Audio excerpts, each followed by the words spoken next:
Yeah. Everybody, yeah, come stand. Yeah, come stand.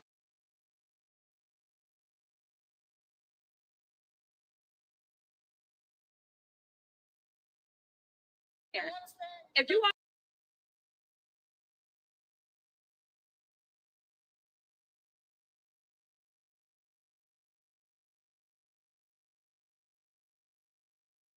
to come stand in front, y'all can. Anybody who want to come stand, you all welcome to. We welcome you all because we appreciate you all coming. So anybody who want to stand behind us, yeah, come stand behind us. This is for everybody. We're doing this for the people. So anybody. So I want to thank each and every one of you for coming today because we know we in trying times right now. First, let me start with Ephesians 6 and 12. For we wrestle not against flesh and blood, but against principalities, against powers, against the rulers of darkness of this world, against spiritual wickedness in high places. Father God, Jesus, we ask you to protect us right now. And we call on you in the name of Jesus.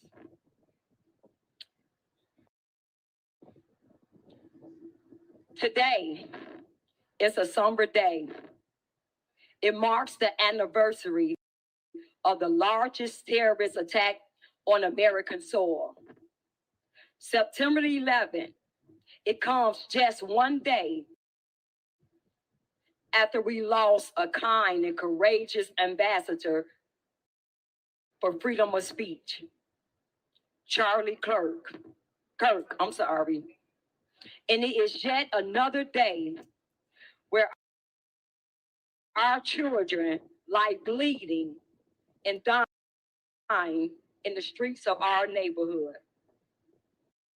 And for this, I ask that we take a brief moment of silence.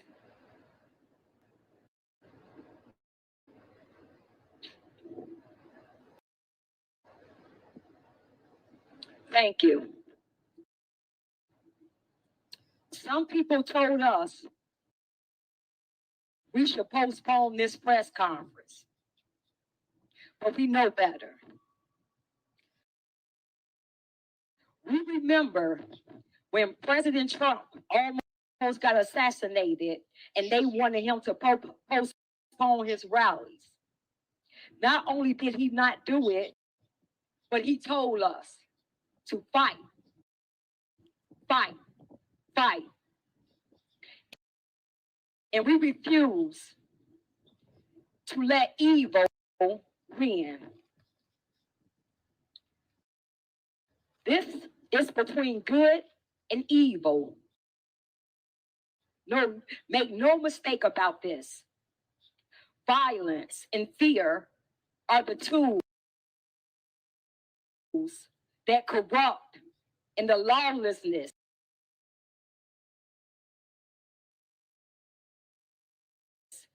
used to try to silence us. Us nowhere.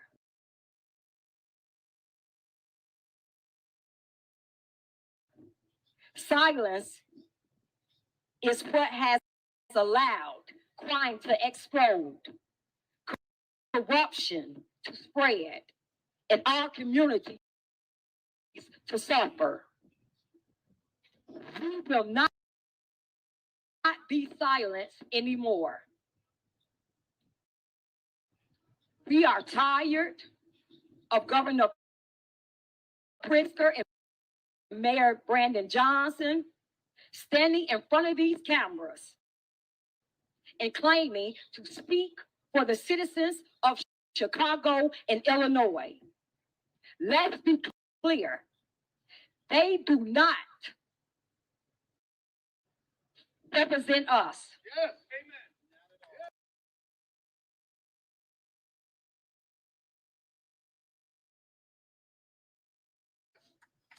The people deserve their own voice. And that is exactly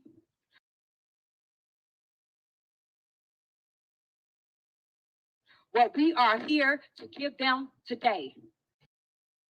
Every time these officials step up to this microphone or do a press conference and tell us what we're supposed to think, we will bring forth real citizens to tell the truth. And we will stand and tell our story every time. They will not stop the killing. They do not care.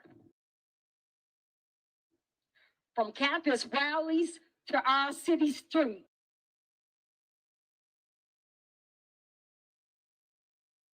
rage,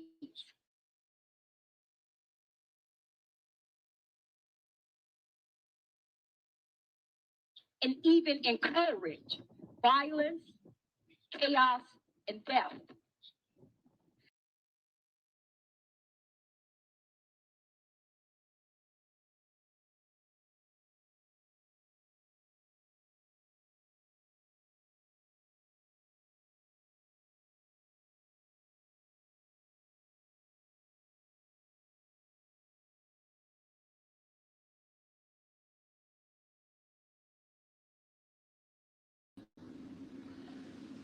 Can y'all hear us? Can anybody hear us? Say yes, no, maybe so. All right. I think y'all can't hear us. Are we looking at this one? I'm looking at either one. Okay. I just have to make sure. All right. Yeah, they said yes now. All right, thank you very, very. How you doing? Yeah, so you guys can watch. Look, I'm working on. Shout out to Mikey for getting us podcast equipment and all that stuff now. I just got to get like a desktop or a laptop that can really stream and do the stuff so it's not glitchy and stuff like that. So we're doing that, but you can watch the press conference on our X pages and on our Facebook like page. We wanted to come on here briefly because we are doing a Famous Friday next Friday to discuss who Charlie Kirk is and to talk the uncomfortable truth when it comes to Charlie Kirk. So we are doing that on Friday. But rest in peace to Charlie Kirk and condolences and prayers to his wife and his children and his parents and all of his supporters.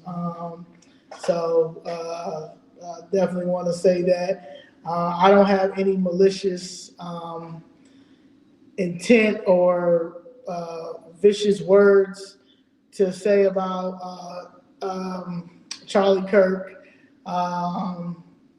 because, again, like Jessica Jackson has always told me, everybody got to get the floor for.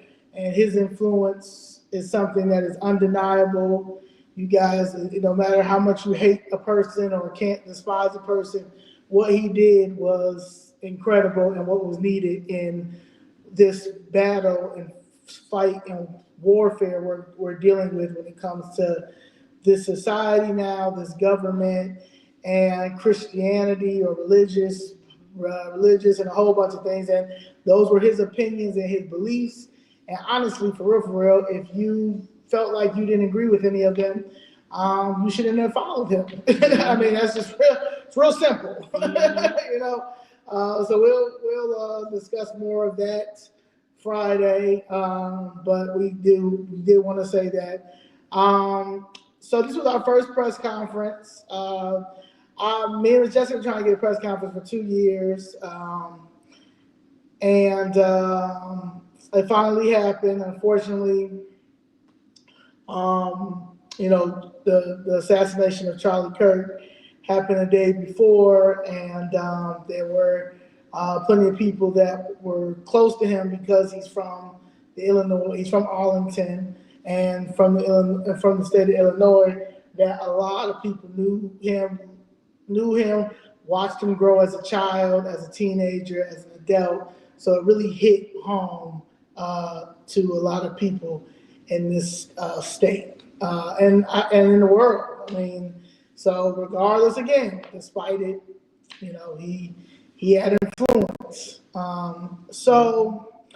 But we put this press conference on because of the public safety issue that's happening in Chicago, and to negate all of the lies that Brandon Johnson and Pritzker is going around saying, as far as, and Kwame Raoul and Julian Stratton and anybody else that's behind them lying about the violence here and the crime. As a good friend told me, who is part of law enforcement and a good cop, said that crime is not down, it's just located somewhere else. And it is. That's why a lot of the Harvey, the south suburbs, are starting to get a lot of crime now. They're moving into certain pockets and things like that, so they can play this game and act like, crime is down here, and the violent disruptors and all these people are good for this and all that stuff. It's all cap, it's all bullshit, it's all lies. We're not going to continue to let these two losers continue to tear our city down and try to make a mockery out of Donald Trump and what he's trying to do as far as bringing the National Guards in, bringing the military in. And I honestly want him to bring everybody else in as well, because we're dealing with corruption as well. We're dealing with a lot of things, and I just feel like everything happened in divine timing. So our press conference still went on. We honored Charlie through our press conference.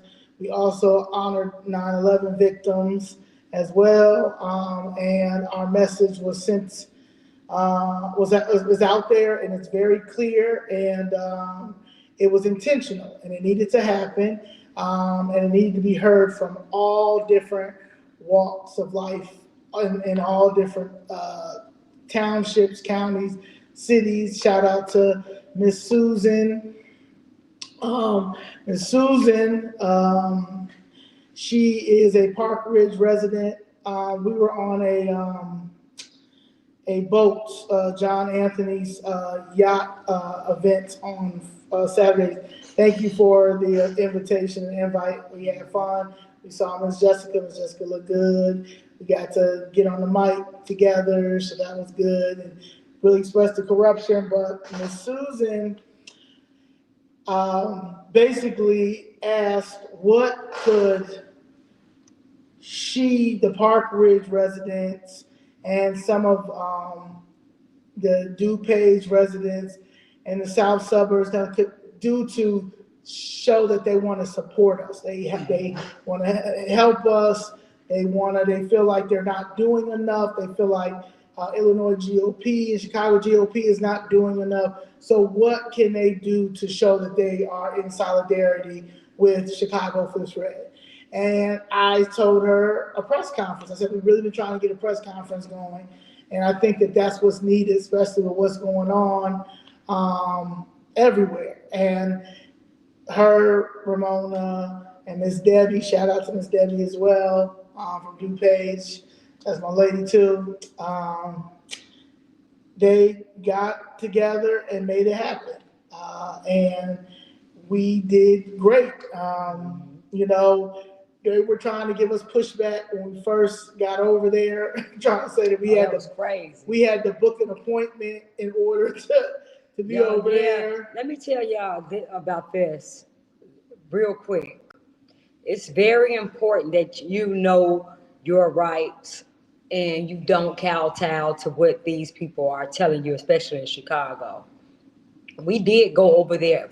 So we wanted to send a clear message to Brandon Johnson and Governor Pritzker that they do not speak for us, and that we are going to, every time they come and lie and act like they can represent us or they know what we are experiencing, we are going to bring residents, real residents, to tell you all what their experiences are and what's really happening in our communities.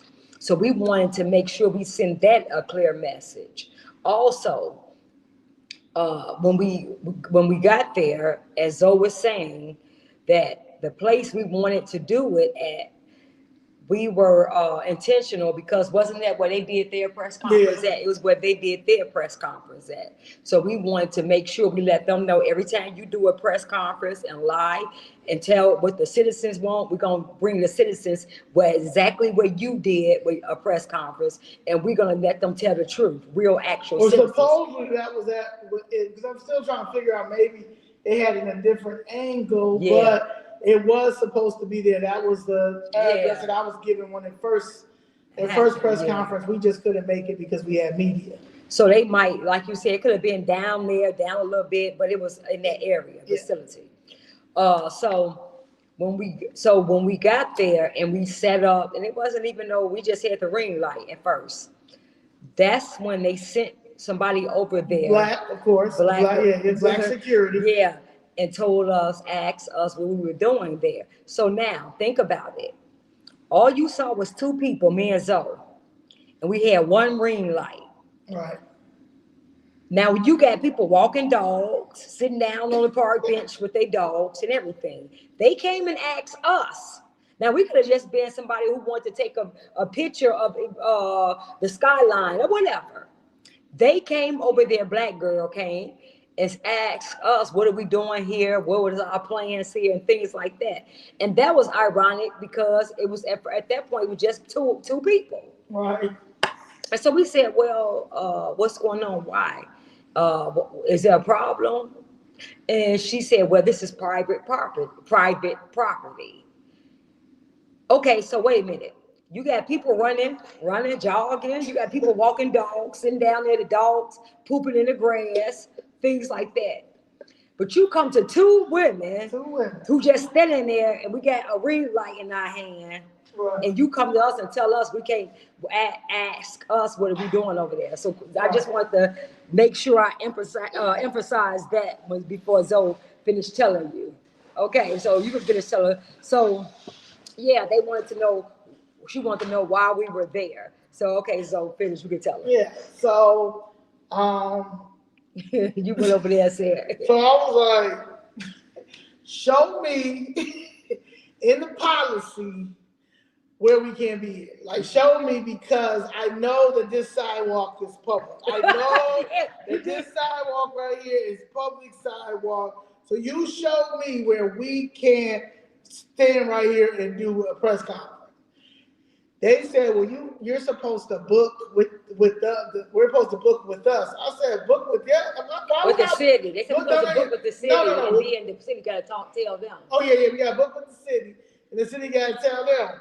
I said, I don't need to book with anybody. All I got to book with is make sure CPD is out here, and CPD pulled up. We're grateful for CPD to pull up, and even CPD told them that the city. Yeah, because wait a minute, y'all. So Zoe told her, Zoe missing the whole thing. Zoe told her, show me in the policies where we can't be over here, right? Because at that time, when she asked us what we doing over here, we told her we was over here, and then we told her, eventually told we was going to do a press conference and things like that. So then she said, well, you can't be over here, and with the story, Zoe told her to tell me in the policies where this is private property, because I know right here my tax dollars pay for this sidewalk and this fence. Okay, so she goes up in there, and them benches that them people sitting down talking, and they dogs right there. Right. So she goes in there, and then you got three more other people show up, right? Then by this time, CPD showed up. Three more other people come out. Oh yeah, and I told her, I said, call the police. Oh yeah. I said, call the police and let them tell me that I can't be right here, so I can get that on camera so I can sue y'all, and then do my press conference out here on the side. Yeah, she said, so they bring 3 more people out, right? So and the police, by this time the police came, but they didn't call the police came for us. So they come over there, 3 of them. Well, you can't be over here because this is our property. We own this, and we have like agreement with the city that if anything anybody doing anything, that the city will have to. We get permission to the city have to let them know. Yeah, some type of like riskment. I don't know. I got it on camera. Like when I post a video tomorrow, because I got some of this on film of them doing it. You'll hear what she says, but basically they have some type of agreement contract with the city that, like, when it comes to anything over there, the city, and I mean, you have to book through them. You have to book through them, like a private event, basically. You have to have a private event, but the city has to approve it first. Yeah. The city, you cannot approve anything on public ground. On public sidewalk ground. Come on. No, that's our tax dollars. We pay for that. Yeah. So she goes over there and tells me. I said, well, and Zoe said, like she said, well, you got to show me that in the policy, and we're not going nowhere. Blah blah blah. She goes to the police, and she tells the police, well, they can't be over here because of that little thing with the city garbage. He said, well, the city does know about it. That's why I'm over here, because they sent me over here to make sure everything goes good while they're having this press conference. So the city they're well aware that they're over here, right? Because that's why I'm here. Oh, you just saw her really mad. So then she goes back, and then they bring another guy. So it's like 4 of them. I guess he the head honcho. So now by this time we have people coming up. We're setting up, because we like, I don't care what you say, it's perfect, but we're setting up. So y'all got to throw us off, and we're gonna lawsuit, whatever. We setting up. Now Dave coming, they're harassing Dave. Yeah. Dave just coming up, walking up the stairs, coming up, and they're harassing him. Now, mind you, it's not their building, it's not none of that. Dave comes up, but they're harassing him. So he like, what the heck is going on, right? So Dave comes over there where we're at, and the guy is talking with, it's 4 of them talking with the officer or whatever. Now the officer's looking like, I don't know what y'all talking to us for, because they right here, they doing it. We said he's setting up. But Susan, she had the Ramona and them rented a podium and stuff. So we setting up the podium. Susan's like, whatever I don't care. Come on, we gotta do like we set it up. We gotta hurry up because we have to start at 11. We gotta start at 11. So whatever y'all talking about, it is what it is. Now y'all gonna have to take the podium, take everything. Y'all gonna have to remove us. So the police let them know they're pissed. So this just goes to show you that this city hates to have opposition. They hate that. Yeah. They hate that we're a Republican Party in Chicago, and they will violate your rights and your constitutional rights if you don't know it, because they've been doing it for so long that they expect no pushback. And when you push back and you know your rights, then they can't do nothing. But they've been so used to discrimination, because that's what it was. You're discriminating against us because we're Republicans. And you think about sending that black girl over there first, because that's what they're so used to. Oh, send a black cop over there, talk to a black person. Send a black security over there, send a black security officer. Like, I don't care. You can send a nigga with a Nazi sign, a swastika tagged on his arm. If I'm not in violation of any law, show me in a policy. And if you can't show me in a policy, privately on a private property, it's a lawsuit. Private company lawsuit, I'm suing you automatically. Yeah. Government, I'm suing you off that U.S. Constitution and these federal laws that you guys put in place. So either way, we was gonna be good. Yeah, we were gonna be good. So nevertheless, they couldn't, when you know your rights and you're not leaving, they can't bully you, because that's all they were trying to do. And the nerve of the sidewalk to be the old Amtrak train tracks. Eminent domain. So that's what Zoe said. Zoe said, so she said, well, this land used to be, she said, how's this private property? How's this is a side of the city. She said, well, this used to be a railroad. Yeah, the Yeah. railroad. It is. I said, so eminent domain? She said, yeah. I said, oh, well, then what the get out my face? She said, get out my face. This is really our property. If you ain't going somewhere, so that's when she brought the other man. So look, and so they all, anyway, let's just say they walked away real pissed. Because the police like, okay, and we sat at the podium, by this time the news people came, start coming, they up there. So in other words, they just looking pissed. And not only this, guys, let me show you how hatred they have. So they said, just make sure you don't come in on our property. We don't want you on our property. I said, wow, really? So y'all, we can't come over on your property. I said, okay, well, let me just make sure I know where your property line starts and where it ends, so I won't come over there. Why, when we asked that, why it was just, when you go over there, that little part. So all the grass, all the sidewalk they tried to tell us was private property we couldn't be on, was all city property. All city property. All eminent domain. All eminent domain. So you mean to tell me y'all came out and tried to bully us and tell us that this was all private property, which it was a lie. And when we stood our ground, now to come to find out, y'all only had a little piece of y'all property, and the rest of this green, beautiful grass and sidewalks where the dogs were running, it was ours. Even the sculpture. Even the sculpture. They had a sculpture. So you mean to tell me all that's ours to enjoy? Really? But you had a nerve to come over and bother us when we were minding our business? On city property, on a public property? This is what these people do. And he told me no. I said, so man, we can't even come over there to use washroom. No. I said, wow, okay. So let's just let you know. Even though Gibson's is connected, and if niggas really had to use the bathroom, niggas could just went in Gibson's. But just to make that very clear, because Gibson's is not going to tell us no. Yeah. And Gibson's, I eat there a lot, but it doesn't matter. It's just the fact that it's about 444 North Lake Street, this beautiful glass building that's in with the city, and gets whatever they want with the city because they're on eminent domain property. Told us we wasn't welcome. Okay, so now you can finish. So we just had to get that out. Okay. Yeah. So it was an amazing press conference. It's our first press conference, and the turnout was great. I appreciate everybody coming out. You all look so nice because they love to say that Republicans all look like trash, and that we don't, we just white trash, black trash, Spanish trash. Yeah.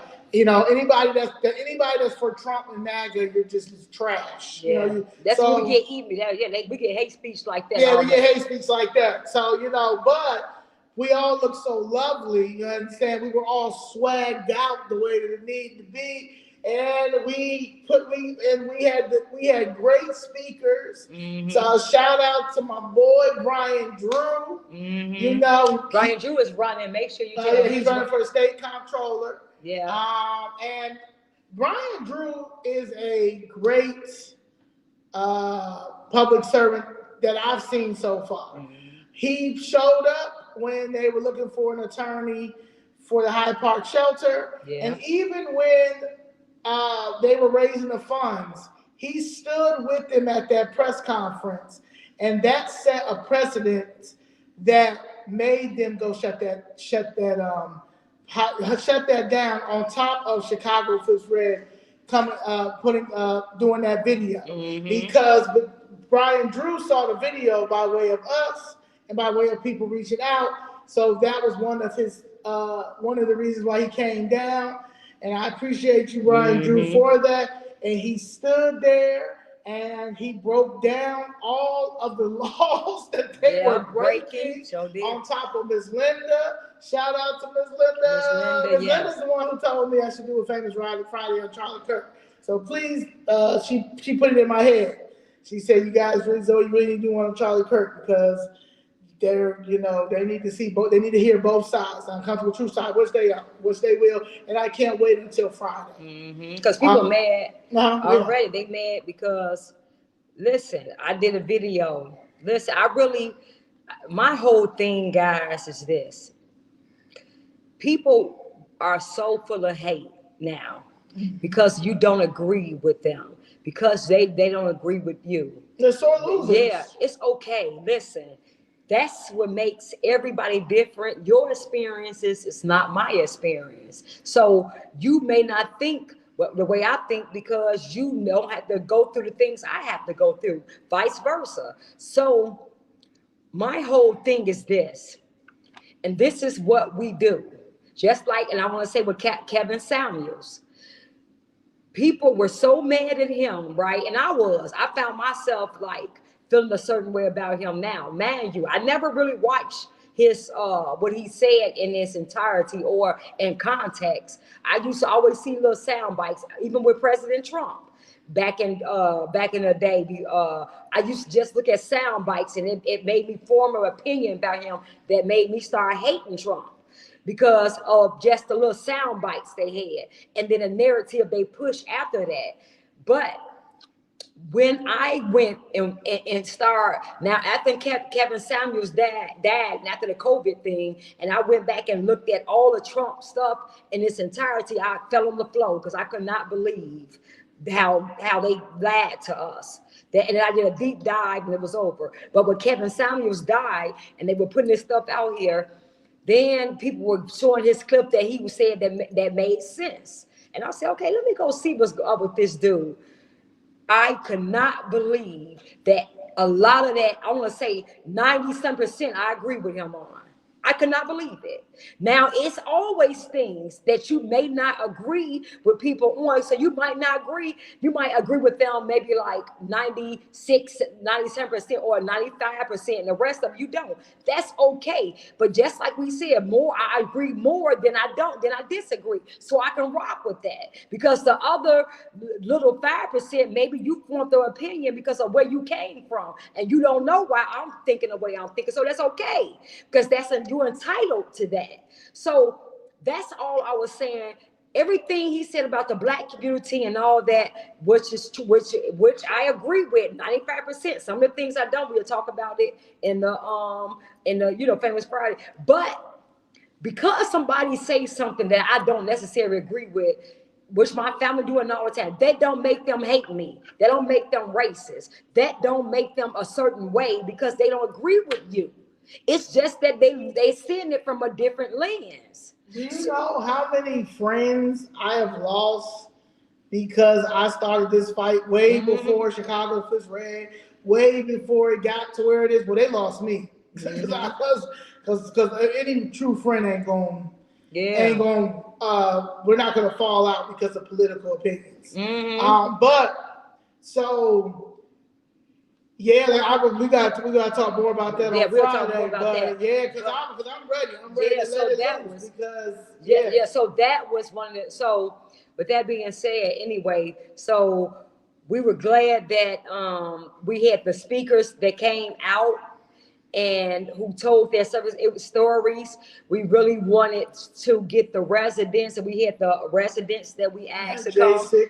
Jay Sixer. That, a lot of people are so worried about them speaking on the mic, and it's like, have y'all listened to their stories? Man. Like, have y'all listened to their stories? You know what I'm saying?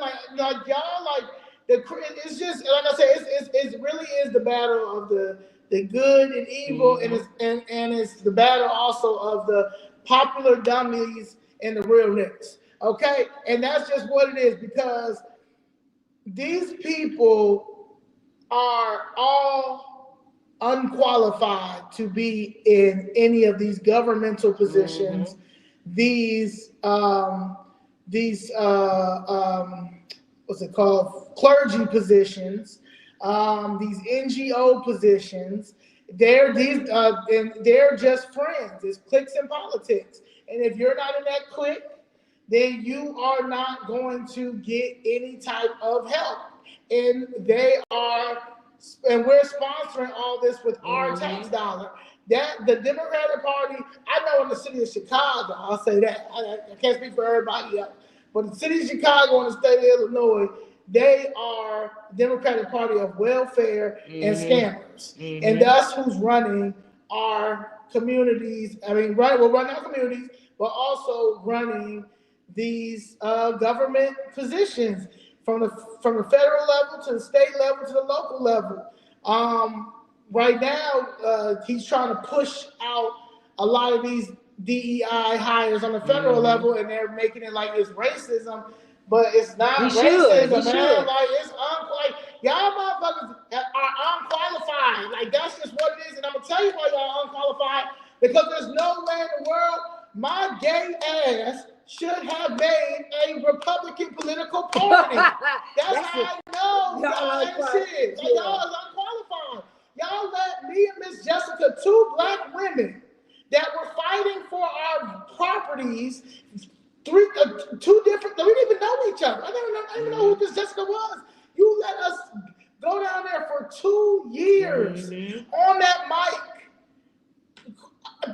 pleading, begging, asking in all the nice, I asked in every way except Spanish. And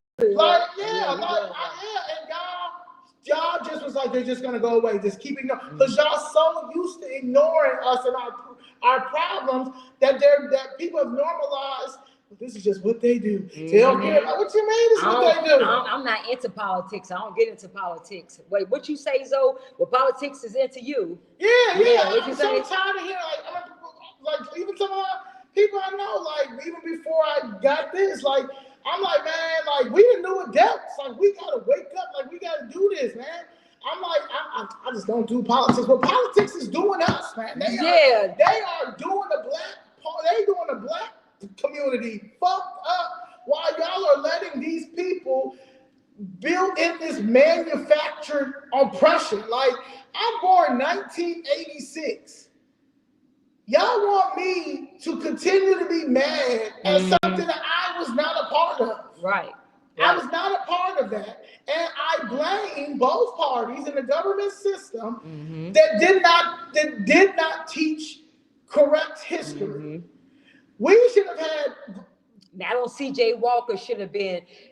They should have showed us what happened, what they did. If that's real, they should show what's real. But then they should have showed how we came up out of that and what we were able to accomplish at that time. And then they should have said, if you had people at that time that was able to accomplish this, look at how much more you can accomplish right now when you don't have that. See, if you're gonna show, you gotta let people know, okay, this is where you came from and look what you accomplished. So imagine you're that powerful that even, so if you was that powerful back then, imagine how powerful you are now. You gotta build them up if you're gonna show them that. You can't just show them that and then just leave it.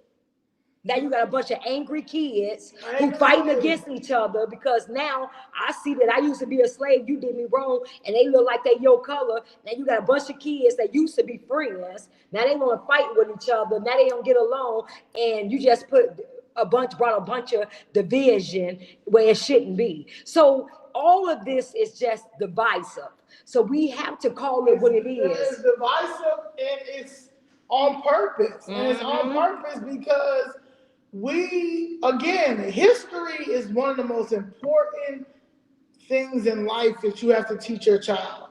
And they skipped that 13th, 14th, and 15th Amendment in school. They skipped that freedmen history where people understand where the 13th, 14th, and 15th Amendment, what were the radical Republicans, it doesn't have to be a negative slave story showing us some chains and stuff. It's just basically how the Civil War happened. Commence. They always talk about that, the 13th, 14th, and 15th Amendment. Y'all don't talk about Dred Scott versus Illinois. Y'all don't speak about that. You don't speak about those things. But I know a lot about Anne Frank. I know a lot about Anne Frank. I know a lot about Christopher Columbus. So when I see the Italians getting mad that they have taken their statue, put their statue up. Because you made us, my elementary school year, my whole elementary school from first grade And mind you, I grew up in the suburbs, in a predominantly white area. So from my nursery school up until I was 13, 14 years old, we knew about Christopher Columbus. We knew about the Mayflower. Yeah, we knew everybody. about the Boston Tea We had to Party. write some of these we had to essays know about that. So how do y'all feel like in 2021 and 20 or whatever, when y'all decided we gonna take this, we're gonna take the Christopher Columbus statue down? What? Because what? Because y'all lied to us, or y'all told us the truth. Which one is it? Which one is Did it? y'all lie, or did y'all tell the truth about it? So now y'all wanted to, okay, y'all told us this, and now y'all want to we go back and say, no, that ain't really what happens. Okay, so what, so this is what we're at, you all. So if we allow this, they're going to erase, now who we don't know what's a real, what's a lie. So look, like Zoe said, leave it alone. Let's start from right now, because I know right now Christopher Columbus ain't stealing my property. Yeah. Let's start from right now, because we don't know what y'all told us and what had last. Okay, let's start from what y'all doing right now. What's happening with us right now? Because I don't know whatever y'all trying to say. You can't take me back into a like, we ain't on the Family Matters show when Urkel would get into that thing and turn into Urkel, Stefan, like the time machine. Like, y'all ain't, like, we ain't in no time machines. So if we're gonna go with history and we're gonna go with the U.S. Supreme, we're gonna go with the U.S. Constitution, then you're gonna have to talk about, and this is, I'm talking about the conservatives, I'm talking about the Republicans, because Democrats aren't doing it, and they're not doing it on purpose, because they know that the protected class is the freedmen. Who are the freedmen? Anybody that was enslaved during that time. So it may have been predominantly black, it may have been others. I don't know. We don't know. But I know that I can trace back 2 life cycles to Jackson, Mississippi on my mother's side. And on my father's side, 2 cycles to Virginia. And a lot of other people can do that as well. So when I think of where I want to start, where I see the injustices that we can clear up, that we can start talking about, and that everybody sees, that is the 1919 race riots, when we had our own cities, right? And they came and blew up our city, to the point that there's still 2 survivors that have yet to get their money for that, right? That's a legit argument.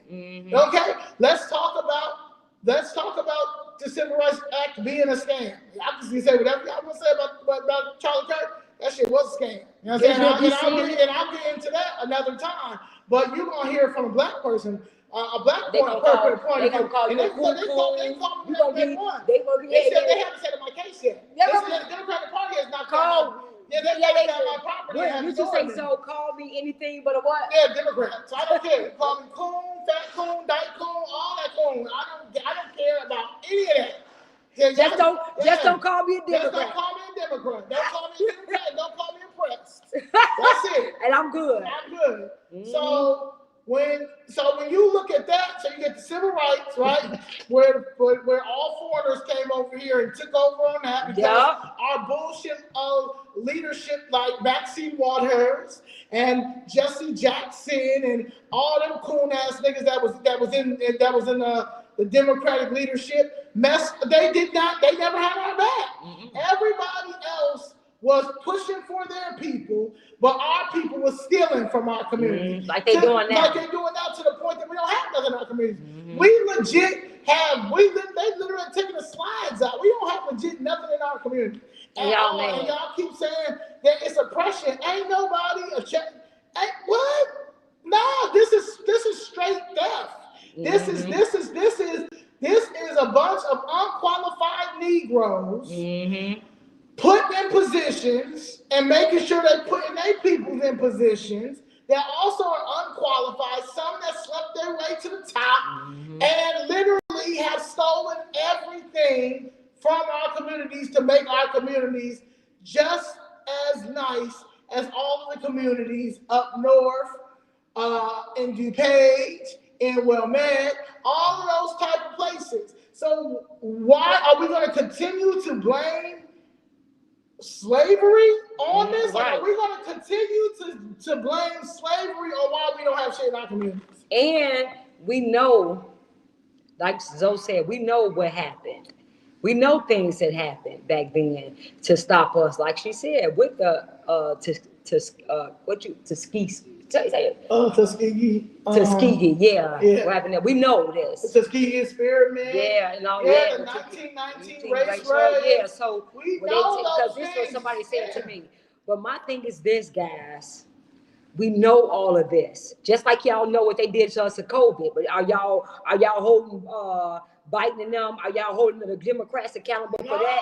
Y'all not holding them. But look what they did to us during COVID. The only reason why y'all not holding them accountable is because y'all are comfortable. Yeah. So as long as y'all are comfortable, then Jim Crow Joe Biden and the rest of them can do whatever they want to do because you got your shit. So as long as you got your stuff, it's a mindset. I was explaining to this man yesterday that it's a mindset. See, I don't have a selfish mindset. Danielle doesn't have a selfish mindset. So when you link up with people with independent mindsets and also understand accountability, understands how to research, understands to be like, this don't make no sense. Everybody, including Trump, after Obama's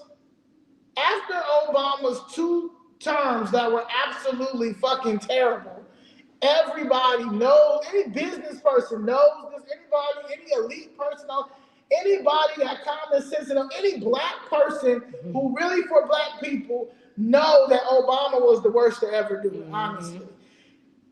Everybody, including Trump, switched over. Everybody. Nobody asked Trump, why did you switch over? No, they didn't. This nigga said, y'all about to put Hillary up? Oh, hell no. Right.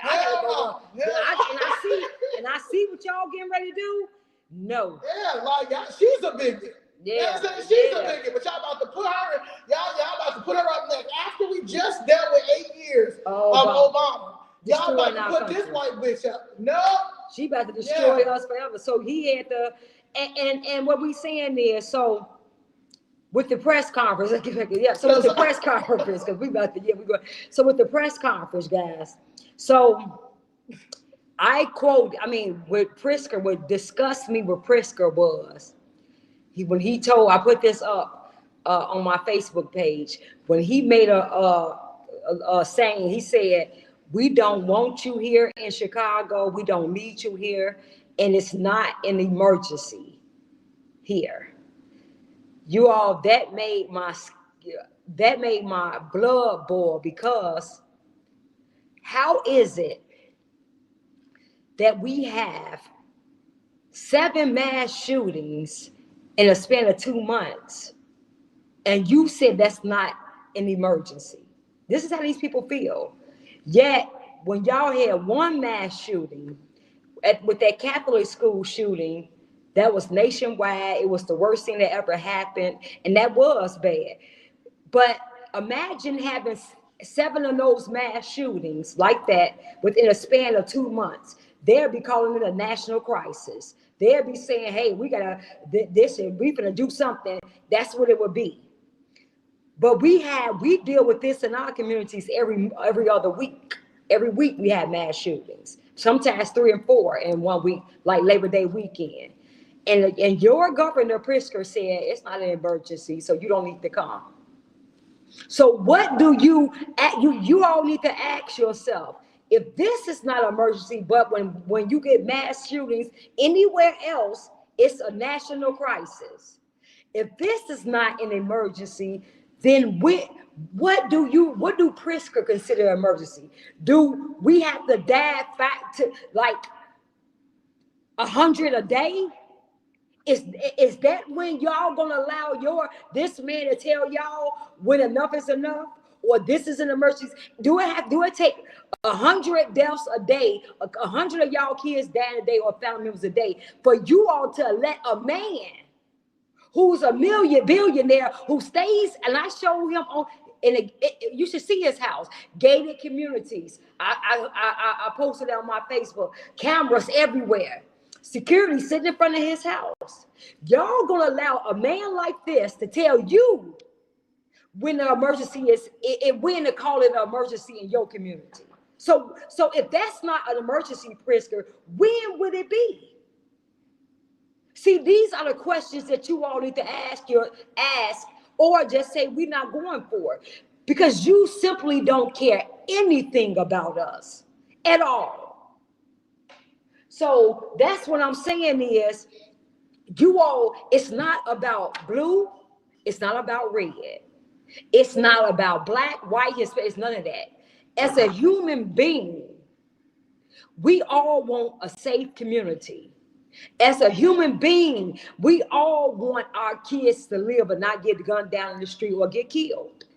As a human being, we all just want to come home, relax, and not pay high taxes and reap the benefits of our tax dollars. Where we don't mind paying high taxes if our if our kids can read and they're given a great education. We don't mind our taxes being high, which they are the highest, if we would have safe streets and safe trains to ride, and we had business out here. We wouldn't mind that. And if somebody come here and say, hey guys, we fell on some hard times. We don't want gentrification. Yeah, we don't want gentrification. Yeah, we don't want gentrification. And I think, and my thing is, that's an issue too.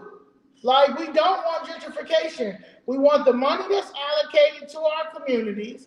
We want to get the people in to build houses, not affordable housing, and putting us that bracket at real houses with that are costs that are affordable for people to people to take care of, and to people to afford to buy. We need businesses in our community. All those things in our community we can pay for our school system. They literally are not letting us pay for our school system, but making it seem like the Democratic Party, like they got us take a spoon and table feed us like we're retarded. Because if they do that, guys, let me tell y'all what's gonna happen. If you have a good school, if you paying taxes and you're demanding good schooling, then a CTU can't come in and do what they're doing. They can't come in and indoctrinate. As long as we keep you poor and on welfare, you got to give what we dish out. So that means poor schooling, but we get rich. CTU, they get rich. Your kids be dumb, but you got to accept it, because look at you. Who are you? You're a peasant. You're a welfare recipient. What can you demand? Nothing. Get over here, shut up. Even though you're paying high taxes, but this is how they look at you and your community, because do you understand your taxes? And when you paying taxes and things that's supposed to go for your schooling, that's why you see when they got great schools in Naperville and these people who paying high taxes, because they demand, if I'm paying high taxes, the schools have to have big old tracks. And they have to have computers, because that's why I'm paying my taxes for. That's why I'm going to work every day. That's why I don't mind paying these high property taxes on this house, because I know it's going to the school, and we're benefiting from that. And people don't mind that when they see the fruits of their labor, and we don't mind that. And every human being should want that. But when you do that and you give us nothing, but we still have taxes and everything, and you all accept that, what is that saying? You can't just keep allowing this and then say, well, that's just the way it is. No, it's not just the way it is. It's just the way it is in your reality. That's what I keep saying. Y'all mad because you create your own reality. We got young people that's millionaires right now, billionaires, black people, who just streaming, who just doing, people just want to see them get up and eat cereal. So you are not oppressed. Just like Charlie Kirk. Yeah, it's a lot of ways. His own thing. Minding his own business. Doing his shows, stating his opinions, his beliefs, and he had a following. He had a following on these campuses. That y'all have indoctrinated people with y'all bullshit in your lives. They did. That you did when we were growing up. Yeah, we just didn't know it. Yeah, y'all growing have been an independent mind. I remember one time, I'm like, Mom, I'm so tired of just talking about Martin Luther King. Like, Yeah, that's ain't it. got nobody else. Does Martin Luther King and Rosa Parks, ain't nobody else do nothing. I mean, I understand they give us a little bit about Harriet Tubman and Sojourner Truth and Frederick Douglass, but they don't tell us Frederick Douglass was a Republican. Yeah, They right. Tell point them. out that Frederick Douglass was Republican. They don't ever point out that Harriet Tubman was a Republican. They Yeah, you made right. sure not to put those things What in about the that? Black history chapters in social studies books and in history books. Remember, we went to the that museum and they had the first congressman or something like that. He was a Republican, and the Democratic Party got him out. The Democratic Party, because he was trying to do something right for the Black community, and the Democratic Party made sure they put him out. We just what was his name? Okay, well anyway, yeah. So they didn't tell us that, guys. They didn't tell us that. And I said, so did you see this? And he was the first a black man, and the Democratic Party made sure they got him up out of office doing some slick stuff. But yeah, he was a Republican. So all the Black leaders in the beginning were Republicans. They didn't tell us that. And they made sure. So my thing is, when we did that press conference, it was very important to us because it was giving the citizens back their voice and letting these Democrats here know that you are not speaking for us. We're going to be speaking for ourselves, and we're going to tell our own story. We're going to tell what's happening in our community, because clearly you all don't understand what's happening in our community and you don't care. Clearly that's obvious. When Pritzker can get up there and say it's no emergency here, when Brandon can get up and say we don't need no more police officers, we just need affordable housing. We just need y'all to send us the money. Clearly, you all not thinking about the citizens, and especially the Black citizens, because we are the one dying in masses. So y'all don't care. So at what point are we going to say, hey, you know what?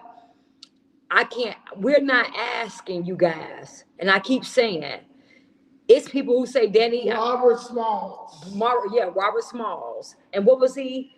He was a Civil War hero from South Carolina. He was more than 1,400 Black men who held political posts in the South.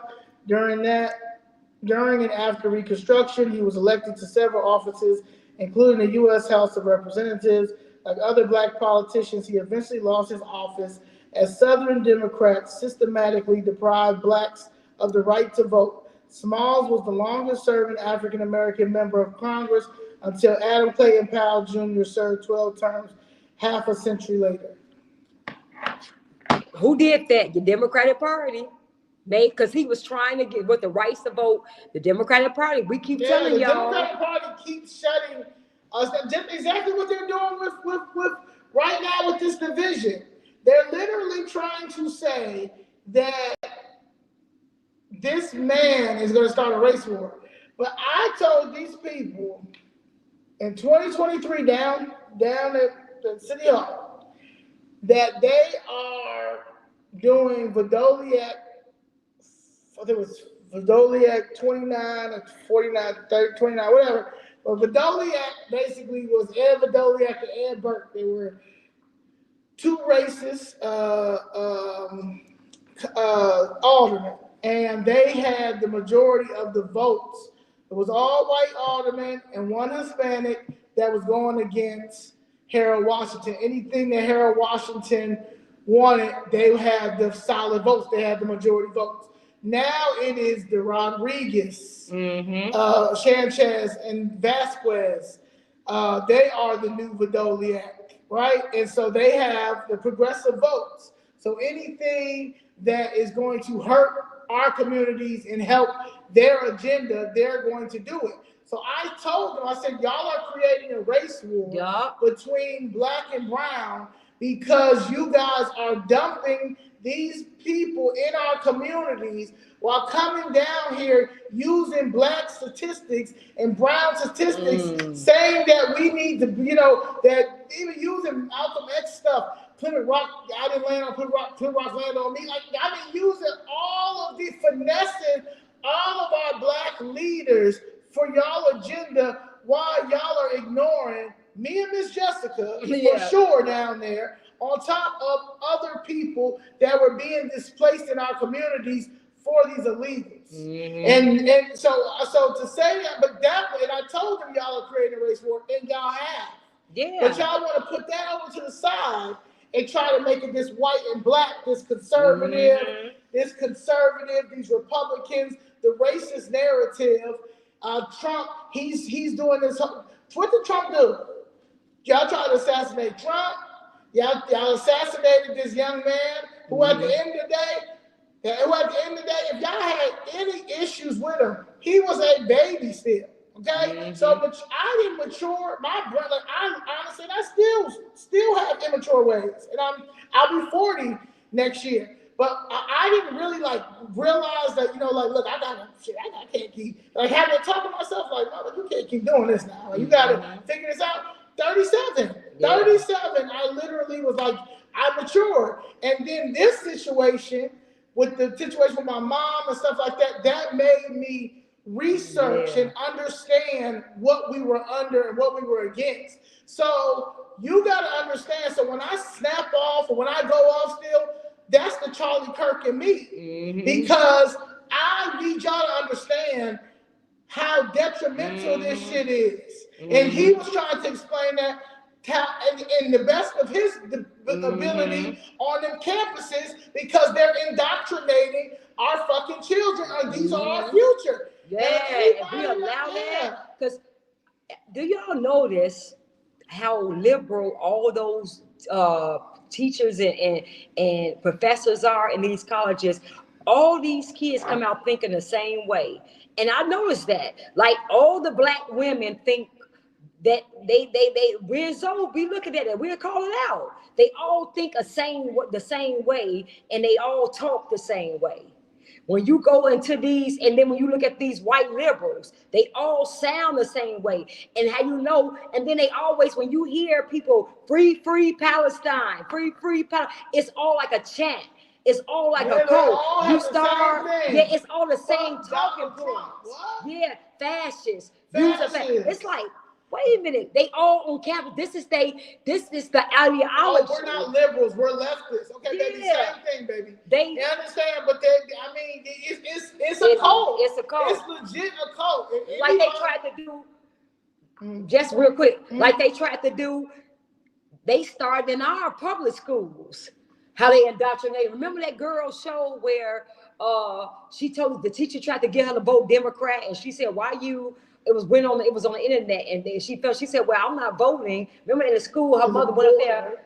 Was a boy went up there and cussed? That was a girl, I think. Okay, and her mom went up there and cussed the teacher out and told her, "You don't tell my daughter how to vote and about Trump and how to vote and to vote Democrat and things like that." But they doing this even in our schools because they took the kids to go vote Democrat when what was it, like a last year sometime? So they indoctrinate them now. They start younger. It ain't just college campus. It's in high school and high school. So you all there doing it. And you might not want to believe it, but all your kids who in Chicago, you bet you believe in these schools, they pushing them to vote Democrat. Yeah, I watched it. I watched, and I said, 2 years while they were ignoring me and Miss Jessica, Mr. Blackboard, Michael, Taiwan, other people coming down there, I studied them. I studied how they ignored us. They made us like we were the problem down there. They sure did. Get these people out of here. While y'all are screaming, we're building a bigger, better, stronger Chicago. Black and brown, affordable housing. Our kids need the education. They need to read. So all this stuff that you would think that they are for are against. All of them. They want control. They have an agenda, and the agenda is not about family. It's not about legacy. It's not about children. It's not about religion. This is all you're dealing with.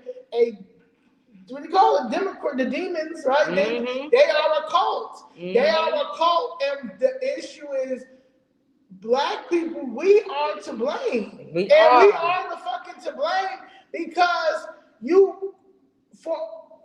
you get mad at all these people who now have a void because Charlie Kirk wasn't afraid to speak his truth, his uncomfortable truth. Nigga, he ain't black and he don't have to sympathize with black people. I don't sympathize with y'all because ain't no way in the world we're this down at the bottom. We're at the bottom because I was never gonna allow nobody to play my family. I didn't give a fuck if it was red, blue, purple, green, it just happened to be the Democratic Party. And the reason why it happened to be the Democratic Party, because the Democratic Party ain't shit, and it's always been terrible to us. Always, but we are the party, but we say stuff like, I just don't do politics, or girl, I just can't vote for no white man. I just can't vote for no white man. That's like Trump. I can't vote for no Trump. I can vote for Biden. I can't vote. Yeah, we do this to each other. And that's what I mean when I say accountability. And this is you cannot blame at this point in your life. You cannot blame a white man and racism for right now what's happening in your life right now. Now, let me tell you, even the fact that these black, because I want to say black faces, right? Even these black faces, now I can blame the black faces, like Zoe can blame things that happened. They took up mother property or whatever. I can say the Democrats did because the experience we had were with the Democrats about my building when I got it and making sure they zoned us out the TIF zone and all that. That's a direct result of your Democrats right here. So I can now I can say, I can go and be like, oh my God, I'm so oppressed. I can't do nothing. I can't live in this, and just go and be a bum. I could go do that because that's legit what they did. But I refuse to, whether it's black or white. I refuse to, because guess what?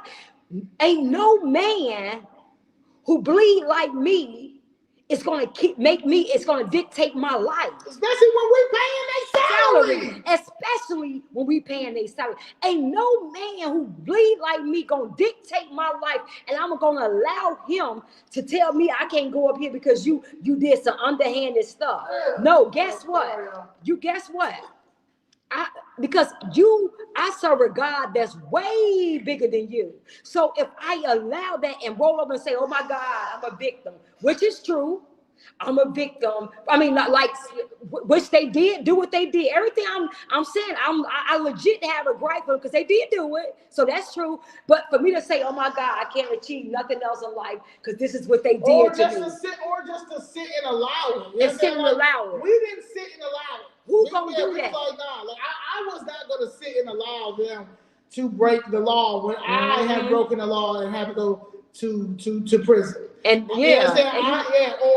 people have broken the law and lost their license, or people have lost their car due to all these boots outside, or due to all these tickets outside, because y'all are redistricting, putting stuing in different things.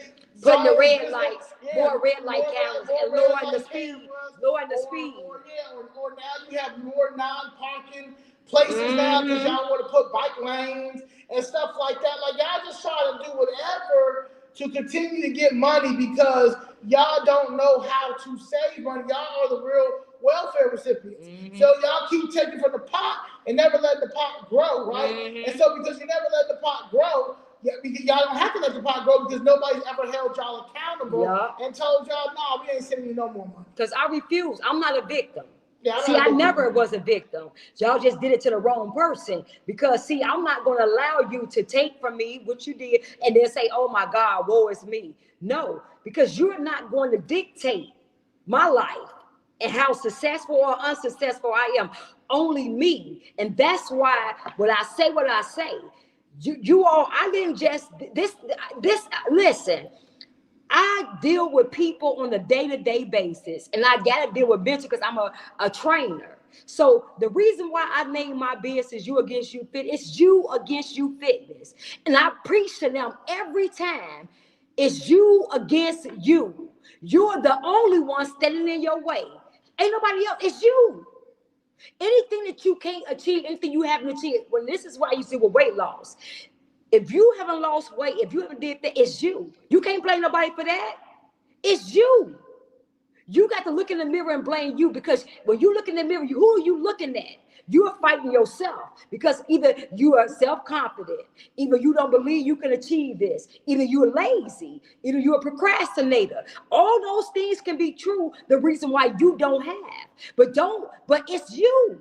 Because trust me, anything that you want to do and you put your mind to, anything that you want to achieve, you can make it happen. Now, you might have to work harder than somebody else. You might have to go get up earlier than somebody else, but you can do it. You're the only one standing in your way. So I have dealt with these mindsets from training.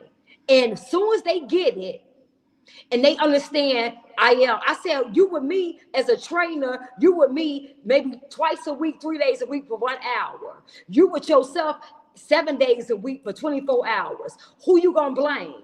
Me, because you ain't losing weight, or you for not doing what you're supposed to do?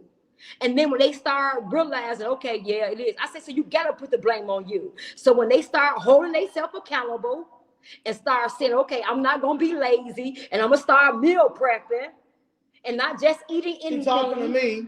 Yeah, well, I'm talking about with my clients. My but this fat is, ass, I'm gonna do it. Yeah, but meal prepping, all these excuses you got, why you not? No, But when you do, but that it's you. And soon as they took accountability, soon as they took responsibility, soon as they did what they were supposed to do, guess what? They're in the mirror right now, taking selfies. Can't stop posting on Facebook of their results. And then they understand, if I use this thinking that I can achieve it, and put my mind to what I can do, and stop telling myself I'm a victim. Stop telling myself everybody in my family was overweight. Everybody in my family died of diabetes. And stop telling themselves that and become an overcomer, then they will understand they can use this all through life. And once they lose their weight, and once they achieve that big mountain, ain't nothing you should see them. They just striving, because now they understand they can do anything they want to do. They were the only ones stopping themselves. It was you against you every step of the way. Yeah. And when they did that, so it don't just go for weight loss, it go for everything in your life. So we gotta keep letting our people know we're not victims, because that's gonna keep that mentality that you are. And if you think so, the Bible said, "So as a man beeth, so is he." So so as a man thinketh, so is he. So if you think that you are a victim and blaming everybody, that's how you gonna live your life. So we cannot keep allowing this, guys. And so I use that same, and people used to say this, Danny mean, Danny, she stuck up. Now, people never knew me, never had a conversation with me, because if they do, they'd be like, Danny ain't nothing like that. I would have people to meet me and say, oh my God, I love you. I didn't know that you people, they'll tell me, somebody told me you was stuck up and this and that. And they don't know. So just like they label me or say this about me, they may not, some people who said I'm mean, they may not like, because I'm going to holler at you and tell you, get on your butt. Give me 10 more. You got it in you. They cry. No, I said, give me 10 more. Some people might think my style is a little too rough. So I can't deal with that. Some people are not. But you can't just, because you don't like how I do things, just label me as this. You can't. Or you don't know me. So this is what people do. That's why I keep saying, y'all gotta stop this. Everybody racist. Everybody this and that. It's literally you. Yeah, it's a case by case, and it's literally you. It's literally you, because my thing is, racism does not bother me, and I've been saying that for a very long time. Racism doesn't bother me. Economically, none of this is making sense, because I can fly away from racism. Mm-hmm. Okay, I can get fucking move, go somewhere else. I don't have to be subjected. I don't have to go watch. I don't go online looking for racist shit. Oh, let me find out what white man talked about something today, so I can get mad. Get mad and be a victim. Yeah, I don't. Yeah, like, so I don't. I've never, like, I always say, like, you got your circle, like you got a circle, right? Like I have a circle of friends, my true friends. My circle, my true circle of friends, they love me because of me. They love me because I'm unapologetically me. Yeah. They love me because I see the bullshit and things they may not see. There may be things that they disagree with, and that's cool. But that does not stop our friendship from going on. And we are dealing with a victim culture. Everybody's pointing at everybody, but black people, y'all, anybody that's capping for the Democratic Party, y'all look embarrassing. Y'all losing. Y'all losing really, really bad. Like y'all losing so bad that I heard Jasmine Crockett, who was a piece of black elite shit, she said that the ICE agents are the new slave catchers. Bitch, what? Like y'all keep talking that, man. Y'all keep manufacturing this oppression shit for y'all grift. What black person gotta be scared of ICE? What black person gotta be scared of? Real talk. But you see how these people use this now. They do this, y'all. Oppression or slave catchers. Soon as she knew. Soon as she said slave catcher, that was gonna trigger you us. Well, not me, like it was gonna trigger black people and say, "Oh my God, yes." And now you're emotional, and now you are sympathizing with your own. They're coming to take us. They gonna come take us. So we should have been offended by that. How are you going to equate ICE and people who cross this border illegally from people who built this country? How are you going to equate ICE and us with people who cross this border illegally, who's not even legal in this country, to us as our ancestors who built this country and who came over here by boats and stuff? How is ICE the slave catcher? That we should have been so far in her butt for saying this to even put us or lump us in with that. That we should have made you would never have that seat again. How dare she? How dare you do that? They on their last leg. I just read something with Angela Wright talking about, now they're at war. What are y'all at war now? Because the truth is coming out? Yeah. Like, what y'all at war? Because I would love to sit at the table with Angela Wright. I would love to sit at the table with Jasmine Crockett. And then, right, because I know, Angela Wright knows who I am before all this. And I want her to explain to me what war we in. Right, what war? What war are we in? With ICE, especially with ICE. What war are we in with the conservatives, with the MAGA, with Trump people, with Trump? What war are we in? What war are we in? Because everything he fighting for, what war? Because y'all talking about him getting rid of illegals. And you're a lawyer. She's an attorney. You talking about getting rid of illegals? Both of them are attorneys. So if y'all are both attorneys, what war is black people in with Trump? Because I need to know. And y'all are qualified attorneys. Y'all passed the bar and all this stuff.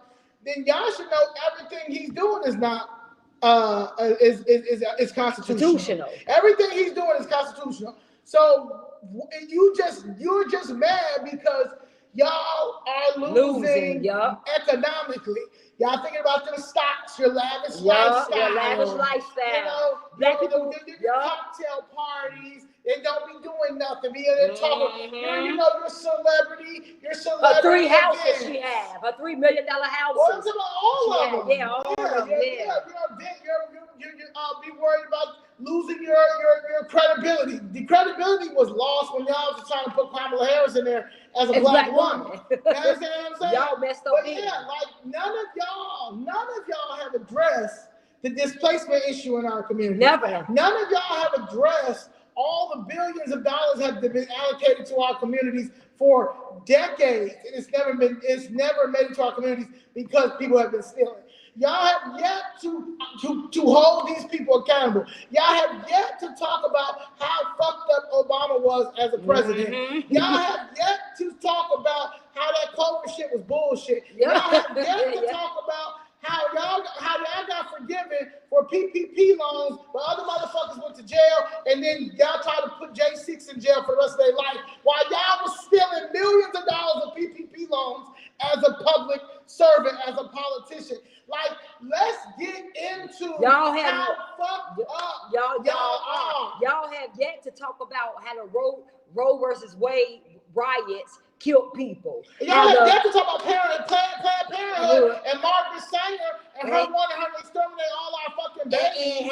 And Hillary Clinton praised her, got her on the wall. That's her. Just that's like her Jim mentor. Joe Biden loved Robert Byrd, who was a known KKK.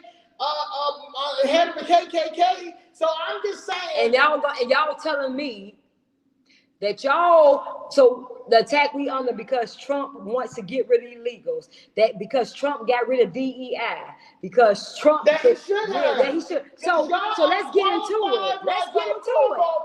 Yeah, let's get into it because we keep saying we showed stats that DEI didn't benefit us. So we showed you the new DEI, what y'all tried to do was Espanol. Those statistics messed up. Oh yeah, what's those? Like the crime statistics messed up. Yeah, or those fake job numbers that Biden said almost $1 billion jobs. He said he created that they didn't. They found out that it didn't, which made y'all lie to us like we wasn't in a recession. When I told everybody that we was, when everybody felt it, when we couldn't even buy groceries and all that. So let's get into that. Stop lying, because y'all see right now. Look at how they crashing out for illegal alien. That's all they have, guys. They all, because Trump is dismantling everything that the lies and everything. So now they have the last that coffin is taking their voter base away that they thought they was going to bring to replace us. That's the last thing. That's why they're fighting. Y'all don't know how hard they're fighting and all the lawsuits they have against them and telling black people, these are new slave catchers. How are the ICE agents a new slave? I'm so pissed off at that. Our piece of crap mayor speaks up about that ICE agent killing that illegal who was trying to run him over. Like, they'll never put all of it out. Right. But we had all the mass shootings. We just had a girl who just got shot, dropping her son off at school last week. You ain't saying nothing about that. But you got on this internet and made a post about that illegal alien. Y'all trying to do a George Floyd. Yeah. Y'all trying to do George Floyd. Y'all trying to do because the death of the assassination of Charlie Kirk is so big and all over. Y'all now trying to look. Okay, let's see what this gonna do. Yeah. So listen, y'all. So this man is here illegally. Y'all illegally tried to assault an ICE officer, kill him with a car. Yeah. He got shot. Your elected official, Brandon Johnson, your mayor, because y'all voted for him and y'all keep voting for him. That y'all love these people. Gets on TV and talk about the sympathize with this man. Yeah, sympathize with that man. But I just told y'all we had 7 mass shootings. We had the senior citizens lying on the street bleeding. And did you see that man come out and do a press conference or anything and say anything? Why would he do that? He told you don't need no help. We all good here in Chicago. But yet and still, because this illegal alien get killed, oh God, we got what he gonna do? Sign another executive order again to protect some more? He already protecting the criminals. So what he gonna do? Do we need to get illegals a crime bill for y'all to open y'all dumb ass? At this point, I'm serious. But you know what though? I'm about to tell y'all right now, because it might happen before Charlie Kirk's famous Friday. Now, y'all talk about the anti-hate crime bill that happened with the Asians during COVID. Now, Charlie Kirk end up getting a bill passed to his name or something. Y'all gonna be mad at that, but y'all not gonna be mad at y'all motherfucking representation who never do anything. even with the George Floyd thing, you got people who sit and say, well, it was a fentanyl overdose. Cool. At the end of the day, that man should never have his knee in his neck. So regardless, he should just let him die of the fentanyl overdose. That's whatever. He should have never had his knee in the neck, and it was broadcast. He wasn't doing anything worth his knee being his knee being his neck. However, all of the paid Black Lives Matter stuff and rioting and the fights and all this crazy stuff, right? Because Charlie Kirk, since he's passed away, no loitering, no rioting, no breaking into anything downtown. Did y'all see any that? of these things? Just prayer vigils everywhere. They praying to rallies, Jesus. All that stuff. While you got people who are insane and doing TikToks on praising his death. Yeah. But when George Floyd, this is what happened with George Floyd, and the money was paid and all that stuff, to get y'all wound up, you dumb niggas, wound up to start breaking stuff, knocking stuff down. Our community. Tore our communities up.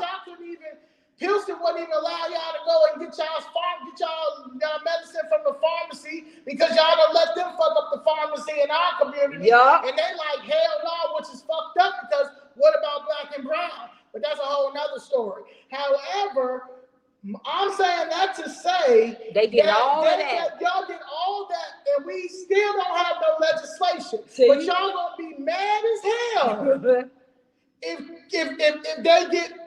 Charlie Kirk get some legislation in his name. But why y'all mad? But why you mad? Because you chose to tear your communities up instead of fighting for and demanding your elected officials to get, because Biden was in office, why he didn't do it? He gave the Asians their crime bill. Why he didn't give it to you? Why he didn't give blacks theirs? Why they didn't? So y'all didn't demand it because y'all don't demand nothing. But he told you that if you're thinking between him and Trump, you're not black enough. No. And y'all say, okay, Biden. Okay, we black. We gonna vote for you. We got you, Biden. We gonna make sure you get in office. Yeah. And didn't give you not a bill, not a talked about it. And you all didn't demand it. You tore up your communities. You made sure you killed some of your people in your community. You even tore up black-owned business who was begging, saying, "Hey, I'm black-owned. Y'all don't care." Y'all did that. Y'all did that. But not one bill to pass for your black butt. Not one bill. But you allowed your like community to y'all get tore up. allow Obama to not make Eric Holder put Fed charges on George Zimmerman. Yeah. Y'all did that. But we got rainbow lights and men kissing in front of the White House. Y'all did that. That's what y'all did, and then y'all got the nerve to get mad at people who are Christians, people who that practice this religious stuff, people who, at the end of the day, we don't need to see that. Mm-hmm. The good is that anybody does not need to see that. Like, you could have passed same-sex marriage. If that's your understanding, you could have passed it, and it would have been that. And let it go. You did a whole thing about it. While George Zimmerman is still not charged with anything. Why y'all didn't fight Obama and say, "Hey, Obama"? Oh yeah. Also when the feds, when the Democrats come in there, as you see, it's always a foreclosure crisis. Yeah. So yeah, he mad at the foreclosure crisis. And guess who was speaking? Who was part of the foreclosure? She was speaking down there, testifying, all that stuff. Motherfucking Kamala Harris. Mm-hmm. So my thing is that they'll never, Wells Fargo, you find Wells Fargo. Wells Fargo just took all the houses, all that stuff. Didn't give out loans. Y'all still let Wells Fargo sponsor stuff in our community. Mm-hmm. That's how I know me and you are different. Yep. So there's not really nothing you could sit and tell me about how racist the Republican Party is when we're dealing with black on black crime just within ourselves, in the hatred and the prejudice that we're dealing with amongst not letting nobody else get at the table, not letting another person do this. We don't have no lobbyists. We don't have nobody, no legislation. Y'all love to say you a divine nine. You're this, you're that. Okay, you're all of that, but still a bum. But still, and nothing help, nothing but Yeah, the community. you're not doing nothing for the community. So, like to be happy and pressed to say that you graduated from an HBCU and you are an attorney and all this stuff, and you're a political analyst, but you're not politically talking about anything but racism. Racism that y'all continue to put because y'all need ratings. Y'all need to continue to keep this narrative. They but need it's to not make money. working. Yeah. They need to keep that money coming because if you wake up and like I keep saying, and you understand that you're not, then all those people who got jobs telling you are, all those news anchors who got jobs telling you are, all those shows like Roland Martins and the D.L. Hughley's and things, those people, they would what they money because they can't race bait no more because don't nobody we all thriving. So that's that job that payment that they get to keep you on the plantation, it don't work no more. So why am I paying you? Because it don't matter because they don't listen to you because they not everybody feeling like they can do what they need to do. So now their money is dried up. It's gone. So now they have to push the make-believe white supremacy. Boy, this is not white supremacy. Wow, and I keep telling y'all. This is liberal supremacy. This is you've got black supremacy because we're doing it to ourselves. You've got Jewish supremacy. You got some bad Jews out here that continue to push this, like George Soros and them. You've got liberal supremacy, the supremacy that Malcolm X warned us about. You have trans supremacy. You have gay supremacy. You have this foreign supremacy. These people that came from these countries that have assimilated into white supremacy, if you want to say that's how it came through. But white supremacy is not what we're dealing with now. That you're thinking that was white supremacy during slavery and stuff. No, this right here is us being stupid. Yeah. Us not understanding our privilege. I'm not in a slave. I'm not a slave. So when people say stuff like, "Oh my God, see Trump gonna have us go back to slavery," well, what slavery? Which one? Like what part of slavery? Because I missed that part. I'm going there. I didn't know. I didn't go. I'm born I'm born in 73. So you were there. I was born in 86. So did you come out with a little chain and stuff? No. Nothing. They have you in the big house. They didn't have me. I don't know cotton. Then, I don't know how did you pick cotton? No. Did you have when I think of slavery, I think about Oliver Twist. That's one of my favorite movies, right? And if you guys haven't seen Oliver Twist, you guys go see Oliver Twist. You see Oliver Twist? Yeah, I might have. Yeah, I'm gonna let you see Oliver Twist. The one part when it first come on, right? And he's an orphan, Oliver, right? So Oliver goes to the front. They eating their porridge or whatever that is, right? So after they're done, they have like these little little strings or something, and whoever has the longest one has to go back and ask for more. So Oliver Twist pulls the longest one, right? So he has to go and ask the guy who was the big mean dude who's head of the orphanage, "Can I please have some more?" He's like, "What?" He's like, "Can I please have some more, sir?" He's like, "What did you say to me?" And he said, "Please, sir, can I have some more?" And they went in on my man Oliver. Okay, they got him up out of there. Boy, for sale. They done sold the boy after he asked for another bowl to eat. He was hungry. Yeah. So that's what I think of when it comes to slavery. Right. So you said I experienced that. Yeah, I've experienced that. And my thing is I'm never going to experience that because I'm a guy for what I feel is right. You understand? And if that happens to me getting assassinated too for speaking up for what's right and moving the righteous way, then hey, so be it. You understand? And that just shows how sick we are in this world, and there's no humanity and no humility. Yeah, and it just goes to show you between what's going on is good. It's good and evil, how evil these people are, and how they, just because you are telling your truth. Now, it may not necessarily be their truth, but it's your truth. But they're mad at you. So they can tell their truth and spew their hatred, but you better not. You better not tell me what you think. And I know, listen, y'all, most of us were lifelong Democrats, so we understand. We were there. We were Democrats just like you. We were. So Oh no, I wasn't. oh, well, you wasn't, but I wasn't none of this shit. yeah, Zoe didn't even care I was about there. it. But I was taught to vote Democrat, and most of us, a lot of us. But I would But, have. yeah. Your mom was if they Democrat, would have never, right? if they would have never did this, and I didn't have to get involved and see the rest of the thing, and my mother, and like once I got older and got everything going, I'm doing good. I'm not knowing what's going on. Yeah, so you would have been a Democrat too. I would have did it. Yeah. So this is what it is now. Not looking at policies, not looking at what's helping us, what's not helping us, not educating ourselves on what's going on. We would just go vote Democrat. So I get it. That's why I don't argue with people who Democrats, because I used to be that way. I used to do, you can tell me nothing. I go like, talk this, don't know nothing I'm talking about because I don't have no facts. I didn't do no research, but hey, this is what I believe.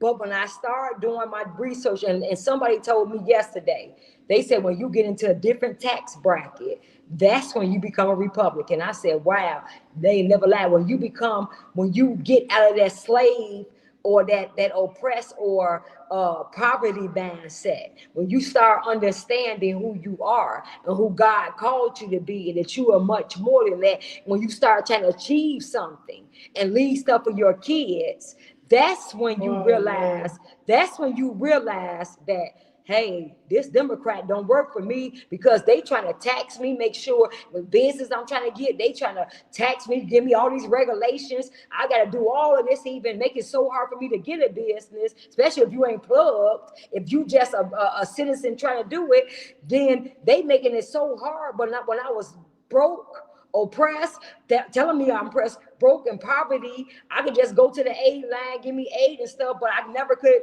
get past that. That's it. That's all it was for me. But now that I know I can be better and then strive, and I got goals and ambition, and now I'm really working hard for it, ain't no way I can do it, because when I'm looking at the policies, they want you to be down here. They don't want you to elevate. And when I started looking at that, and when he said that to me yesterday, he said, I think everybody who, when you become, as you get older, you start realizing who you are as far as God, what you believe in, when you start really looking at that. And now that you believe that, and you understand you want to have something for your kids, and get real for you, and really you start trying to do stuff, that's when you realize, and then everything you trying to do is fighting against. You start saying, let me look at these policies. Why is this? And that's when you realize, I think that's like when you grow up. Like, yeah. when you realize, especially as an entrepreneur,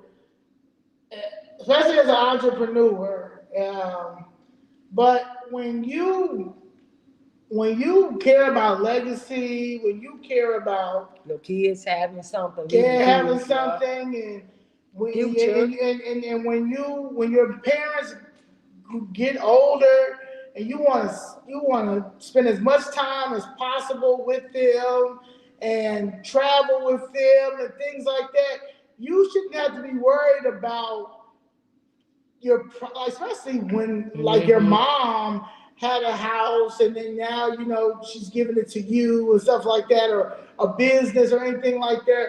We're the only group of people who don't pass down shit. We cannot pass down anything, because it's taken away, or you guys depend on the government so much that y'all have this Section 8 voucher, and I can't say too much now, because they're gonna take my voucher, because y'all lazy and don't have any ambition and don't want to do better for life. So you feel like everybody else has to think like that too, because you don't have ambition, because you are lazy, because you feel like, look, just have I'll just have my baby be on welfare, then her daughter can get on welfare. That's it. Like y'all think that y'all like found the loophole or something.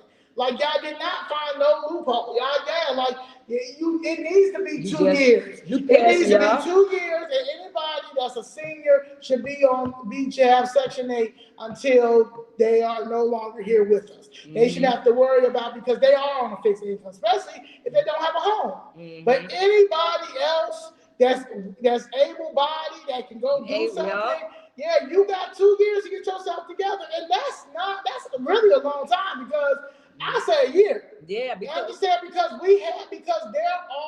a lot of people out here that just need that 1 year to get themselves together. 2 years is nice, and I get it. In 2 years, I would do 2 years if I know that you really are trying to get it where you need to go. School, get you through school and stuff like that. School, do you understand? You're a single parent, so you're trying to get it together. I get that part, but I see what you're trying to do. But also with Section 8, they're supposed to have job skills, training, job training, school training. So all of that stuff, it needs to be mandatory. Yeah, like that needs to be mandatory. Like if we give you this voucher and you miss three training appointments, you are off this voucher. Yeah. Because see, you think about it, guys. If you think about it, that's good, though. If you did think about that, because now people who've been on welfare, like Joe said, I know people who pass it down to their kids. This is what they did. It's about, and they say don't make that much money. We ain't got our reparations, so this is our reparations. Yeah. So a lot of them say that too. And they say don't make that much money, girl, because you know if you make any more money, then you can't get it. And that's like keeping you in that poverty mindset. Think about what that's saying to you, your kids. Is it lazy or lack of guidance or motivation? It's all of that. It's all of that. Yeah. Because think about it. I'm telling my kid not to reach your full potential. Now, my kid might have a millionaire mindset, or it can be the greatest inventor ever. But I'm telling him to not be who you should be, because if you make too much, then you won't be able to get this Section 8 voucher or things like that. But you see how that goes, y'all. Yeah, it's definitely. And it's keeping you. It's capping your mind, keeping you enslaved in your own mind from reaching everything. So if you gave people, like Zoe said, let's just say, okay, I know that I got 2 years to get, and I don't get no help. So now it's a sense of urgency. So now, like you said, you going, because they have that program, and they have no skills. Like my mother gave me skills to go against stuff that's not right. My mother says if they don't have a policy, look, ask to see a policy. If you don't feel like it's right, if you're somewhere and you feel like it's not making any sense or anything like that, ask to see the policy. If they don't have a policy, that's a lawsuit. Understand? My mother has always taught me to look at things. If it doesn't make any sense, do your research, find out, figure it out. So my mother gave me a set of life skills that as an adult, as a young adult, I knew how to maneuver in this weird city.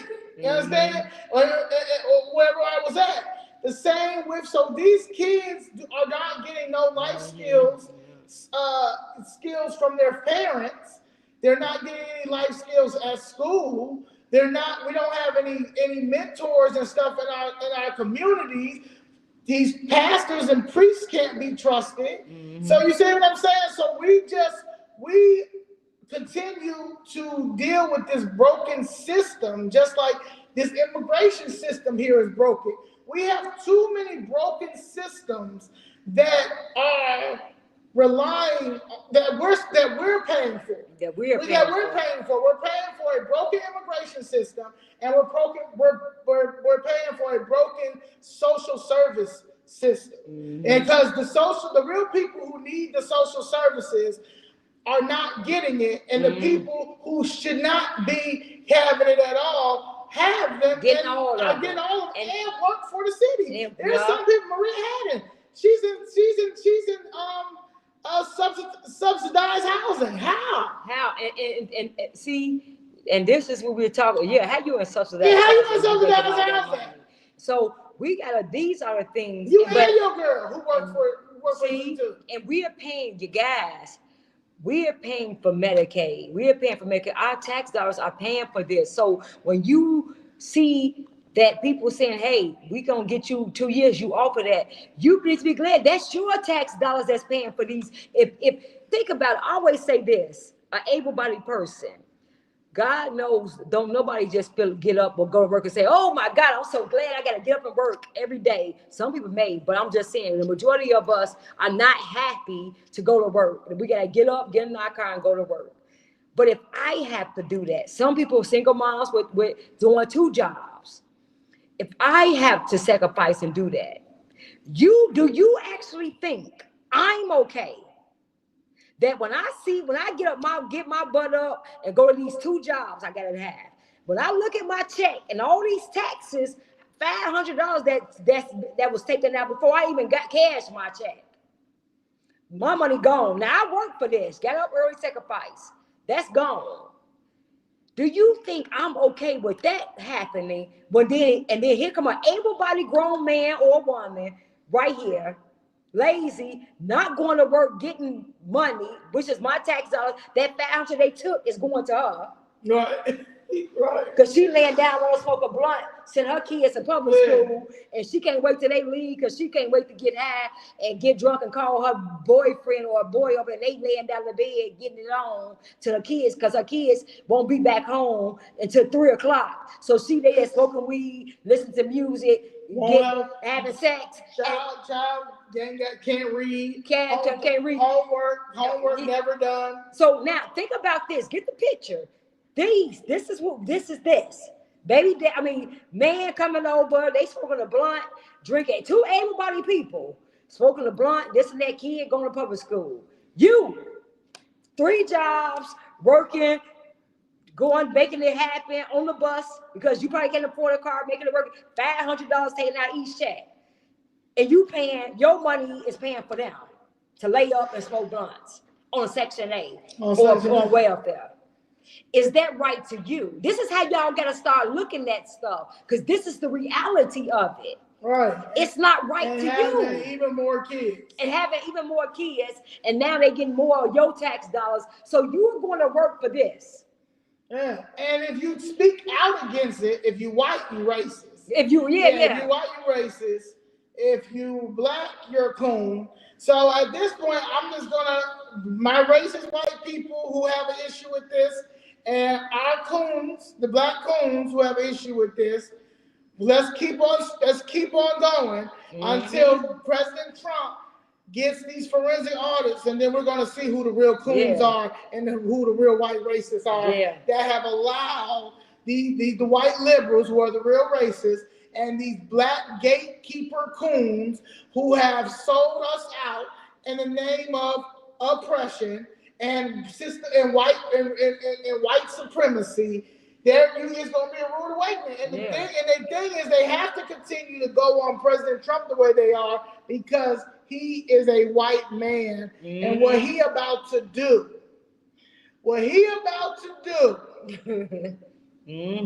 is something that, man, it's going to be historical, because it's going to be like, y'all knew it, but now y'all see it, and they can't sit and say, no, he's lying. No, we got the receipts.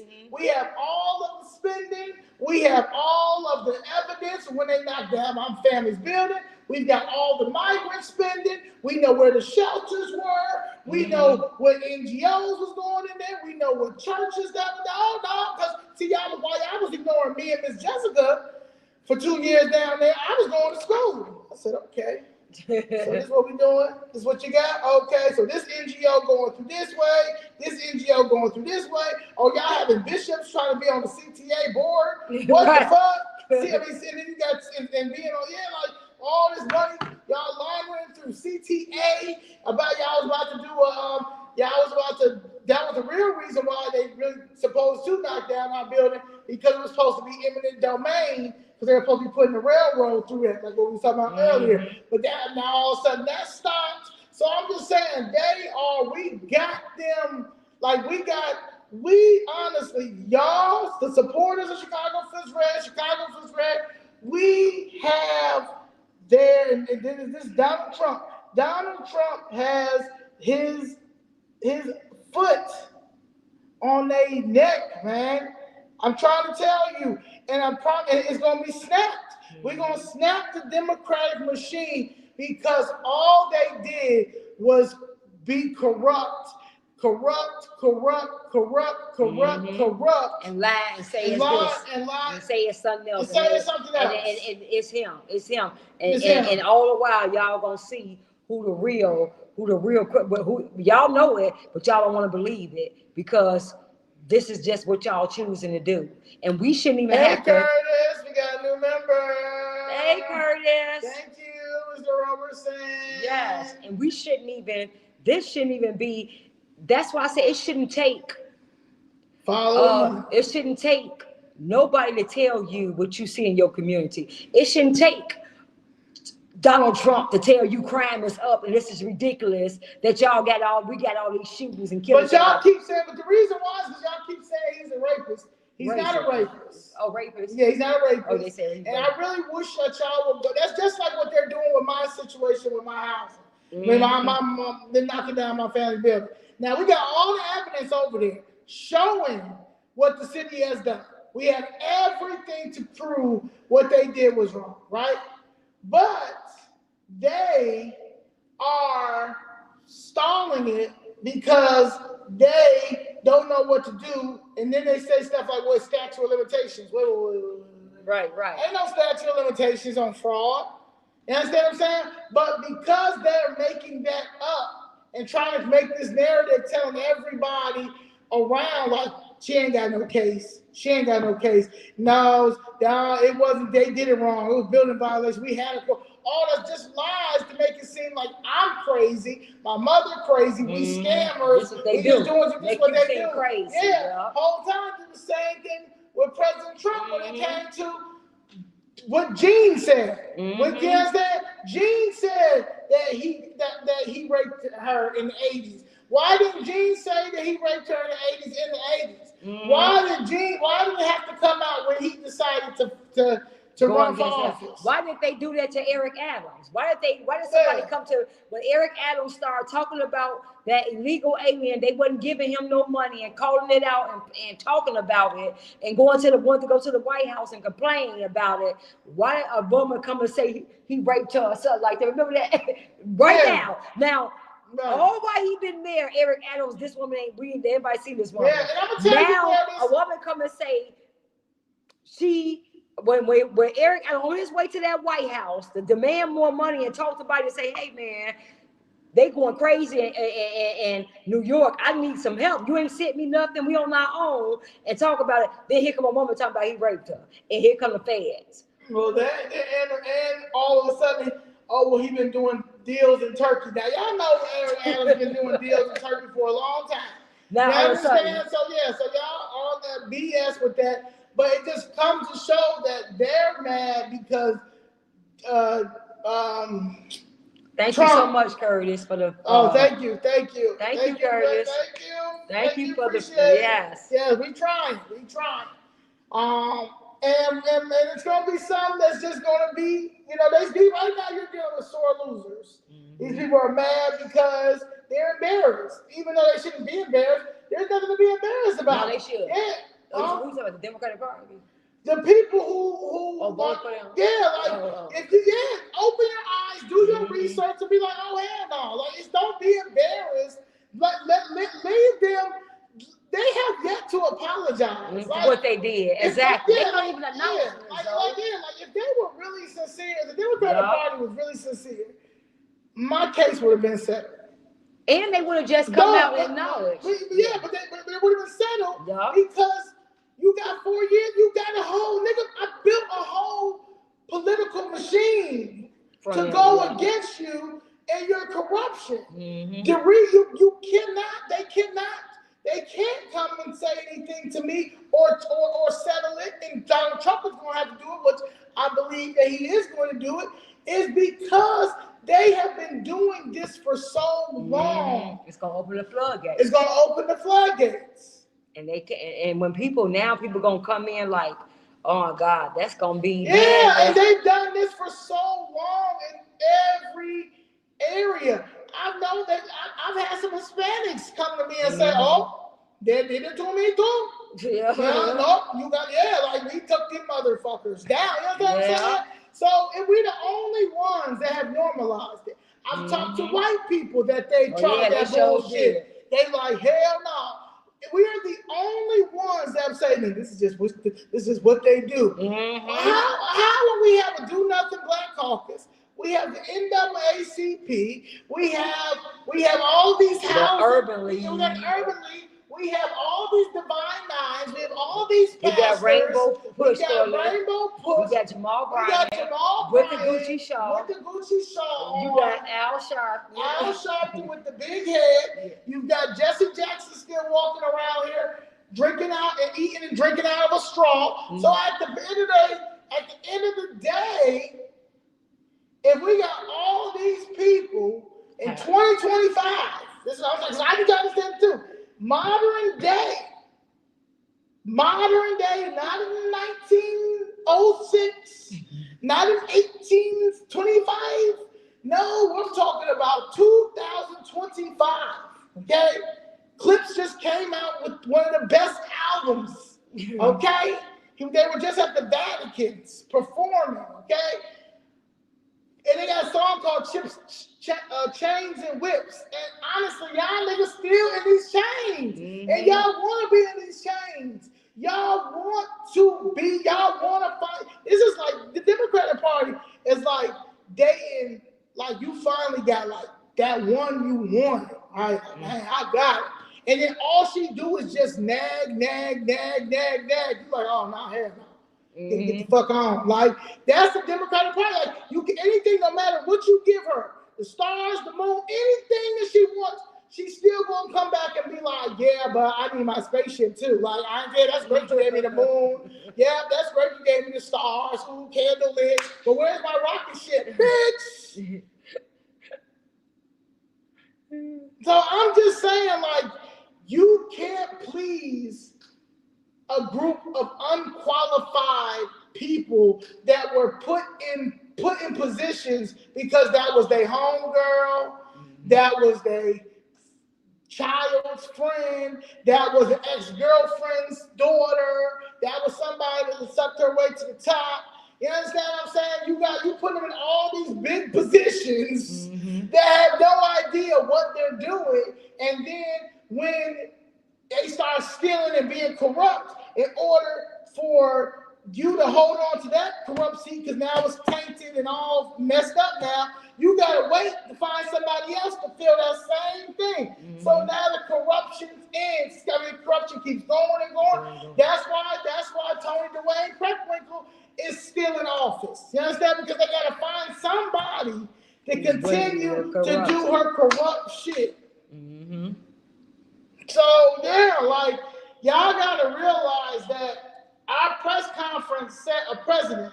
And it set a precedent because, A, they didn't want us to have it. And it was done. Number two is, it happened on a very important day in history that will never be forgotten. We paid honor to Charlie Kirk, regardless of how y'all feel about Charlie Kirk, because there's a lot of y'all I don't give a fuck about. You understand what I'm saying? But we still moving. And we let it be known that Pritzker and Mayor Brandon Johnson do not speak for us, and we brought residents to explain that. We had suburban moms out there explain that. Do you know some of the suburban moms, they grew up raising Charlie, watching Charlie Kirk turn into what he did, what he built? That was a boy, that was something that not. It was sad. It was sad. It was sad to see him being getting killed in front of your family. in front of your family. Imagine your That's kids. and that's everywhere. Everybody's gonna see that video. I haven't even seen it. I don't want to see the video. Yeah, but that video is forever out here. And your kids watching you and your wife watching that was your husband. Yeah. And you got your kids there and y'all like this and that, and then this happened. Imagine that. That's why I keep saying. What if that would have been one of his children? That's why I keep saying y'all can't be okay with this, because the minute the devil getting y'all to, okay, look, you hate him, and now y'all start accepting that murder spirit, that evil spirit. It just need an opening to come in. And it's gonna come in however it gets in. Now, once it gets in, it's gonna spread. And now you're gonna find yourself hating this and hating that, or having this spirit of hate in you, and you're not gonna even understand where it came from. But you open that doorway, and they use it through. Why you like so say if you couldn't stand this, like Kevin Samuels. I didn't think that I liked anything he was saying, because it was like he was talking about women. So I never listened to him. Every time I don't want to hear about it, because you're not finna dictate how mad I'm gonna be on my day. You're not gonna dictate that I'm gonna be mad throughout today, because I listen to you, your views and what you think. So when he would come on, I wouldn't even listen, because I thought that he was just bashing women and stuff. That's what people would say. So I wouldn't when he come on. But when I looked at what he was saying, I said, hold on, I agree with this. And I just started looking at some of the stuff. I said, damn, I agree with this. Now it was some things he did. I said, no, I don't agree with that, now, Kevin. You lost your mind with that. But the other stuff, it was like, hey, half of this, like, actually 97% I agree with. 97, it was just only 2% of something I didn't. Yeah, women are the most. I date them. Women are the most vindictive people on the planet. And I know, because I'm a woman. And I'm looking at it, I said, he would never lie. Yeah. I never watched Kevin Samuels. Not that because I didn't care for him or anything like that. I just wasn't interested in, I wasn't interested in none of this stuff. So, you know what I'm saying? Like the podcast, you know, he was doing this stuff. But I used to, when I used to hear like some of my straight friends and stuff, they'd be like, they hate it, right. And I'm like, well, why are you going to look at this shit? Like, right. And they'd be like, what you mean? I said, why do you go looking for it? I said, I never go looking for nothing. You know what I'm saying? Like, and the reason why I don't go looking for nothing, because when I used to go looking for something, it'd be like an ex, right? Me and my ex break up, and I go on to see if she got a new bitch, right? So, or a nigga, you know what I mean? Depending on who I was dating. And, you know, and like I would go look, right? And I would be obsessed looking to see, like, see what the fuck, who that in there? Ooh. You understand?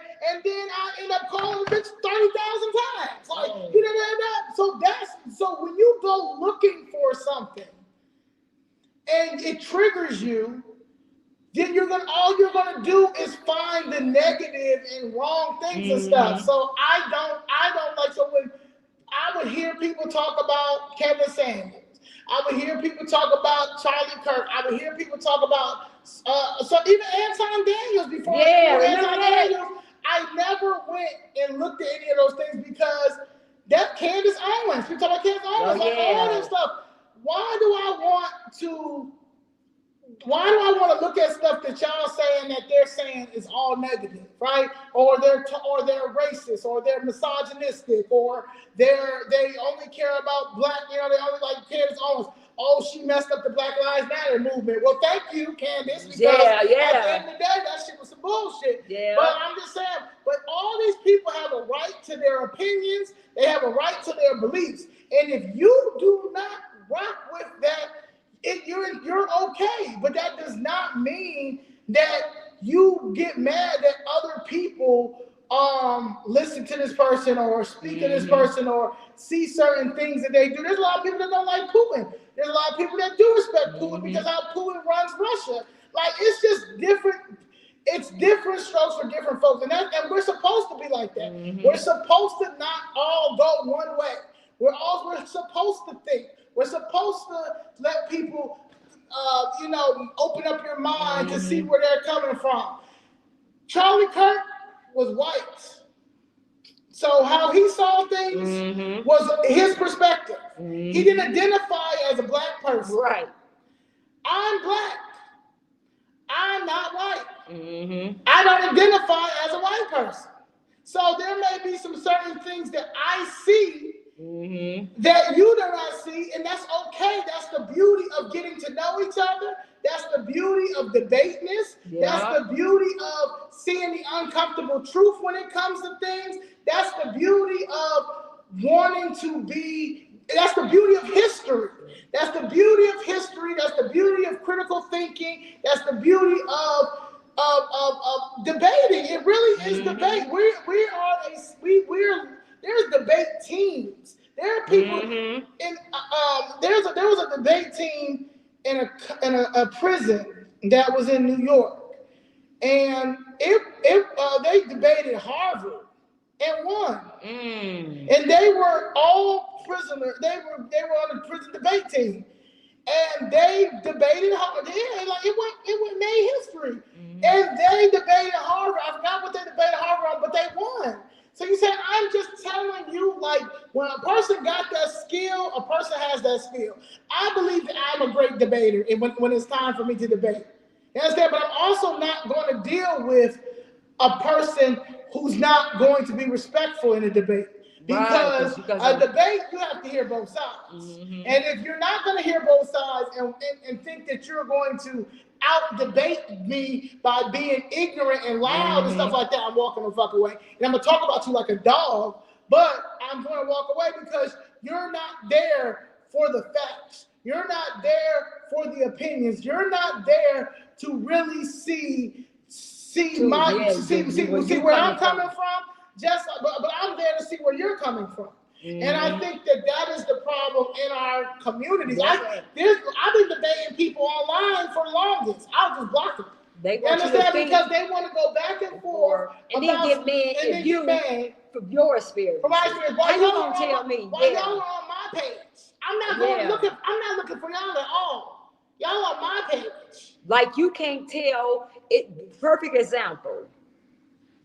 If you never lost a child, you can't tell me how I feel to lose a child. You see what I'm saying? You can't, because that's not your experience. So maybe I can debate you and say why you shouldn't be this way or why you shouldn't linger in it. But I'm just saying, maybe you could. Anybody else can debate. You see what I'm saying? Because I can feel like. Well, you can't let anybody that wants to debate a person who lost their child trying to tell them that. But no, I'm just saying, but I'm just using that comparison, but it's just like telling somebody that you got your child living and they got their child living and you trying to tell them their experience of losing a child. You can't do it, but if you debate and tell you what you think it should be, how you should get over it, I think a month should be enough time for you to be over it, stuff like that. I mean, people might want to, they had those opinions. Well, you got to get over it, this and that. So, but you got to be able to, you might say you dumb as rocks. You can't tell nobody this, but you can't, but that's how they feel. That, hey, you should get over in a month. That's like and you should be over this and that. So like I feel that everybody, it might be stupid. Everybody that's black that votes Democrat still is a moron. See, and that's her opinion. Now you might come and say, hey, this is why I'm not a moron. When I vote Democrat. Now, that's it. Y'all can have that debate. Y'all can walk around. She can still think the way she think. She can think the way she think. But y'all had a healthy debate, and it's okay. We can agree to disagree. But when you want me to be, this left side, they want you all in or nothing. If you believe that a man can be a girl and a girl can be a woman, if you say, well, hold on. I don't believe that. Now I believe that you can have an operation and now you can say that you are, but I don't believe that you can be. Then if you don't believe that wholeheartedly and say, yeah, a man can be a woman can be a man, then they tell you that they don't want to deal with you. Then if you don't believe that killing your baby, if you believe it's a sin, they want to Oh no, you can't believe it's a sin. You gotta believe it's women's choice. See, it's nothing healthy with them. It's either this is the way you think or you're a fascist. This is the way you think or you're a dictator.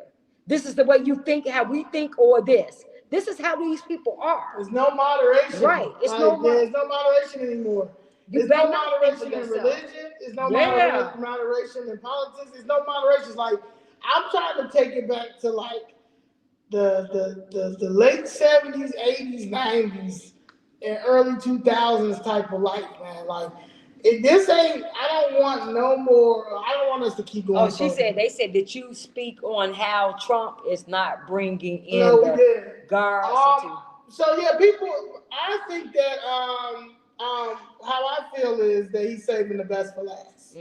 I think that well, we knew that and the guards are here. Yeah. They just have not been. He hasn't. They're at Great Lakes. Yeah. They're just not in Chicago. He just hasn't deployed them.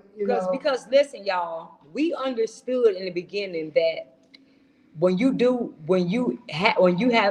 to dish out the National Guard in the military, you have to and this is because when you have these people like Pritzker and them putting lawsuits on them and fighting this hard, we knew that it wasn't going to be easy, because what he would have had to do was declare martial law or the Insurrection Act. We understood that, right? So what we were basically asking him and saying is, Trump, we need you to do something. And that means what he did do. We like send a national, when he sent more ICE agents here, that's what he could do legally. Because if he would have tried to do it, send a National Guards here, they was going to take it to court. They already took it to court. Then it was going to have to go to the Supreme Court. And then that was going to take months and stuff. So we knew it was going to be tied up in court, unless I keep saying martial law or Insurrection Act, and he wasn't going to do that. So it was basically to show how messed up your elected officials are. It was basically to show how much they don't care about you. It was basically to show that, but I'm going to send in what I can do legally to help y'all ICE. Now, what he can do, if these people get stupid with ICE and once these people get stupid with ICE and now break the law federally, what they doing with ICE, then he can sit in the National Guards legally. Because now they're there to, like in California, he sent in the National Guards, and they was there because of what they was doing to the ICE agents, and they were there protecting ICE agents, but they was going out with the ICE agents to protect them. So that's a smart move, because now I'm legally bound to do that if they get stupid with ICE officers. But if you go this route, I got to go through all these legal things, and not only that, I got to just declare martial law, and that, then that becomes an issue. So we understood that. No, he's coming. But we wanted you all to see, but what we did the press conference. And you have to also understand the Charlie Kirk situation is tragic. Yeah. Then that happened. So that happened That happened Wednesday. Thursday was the press conference. Then with Friday. Then we had the weekend. Was his funeral already? Right? I think. So nothing's really gonna move from the federal administration until not checkers. Until Charlie is laid to rest. That's number one. So no matter how much I hate him, he will be laid to rest with dignity. And he was a patriot. He was an American citizen. He was a boy from Illinois, and he was one of the main figures to get Donald Trump in Turning Point USA, to get Trump in office for the college vote, the younger vote, the conservative vote. So you have to give him his flowers, even though y'all may not want to give him his flowers or his props when it's due, but that's just what it is. That's just like how somebody had brought up too, like the Black Panthers, right? They were saying the media portrayed the Black Panthers as these bad people and stuff like that. Well, I know the Black Panthers did what they had to do. You understand what I'm saying? When and when that comes up, I'm going to defend the Black Panthers, just like somebody brought it up a couple of weeks ago about the police, about the Panthers killing CPD. But they don't talk about them going there killing Fred Hampton and them. That's a whole nother story. But also, y'all don't talk about how we're spending billions of dollars on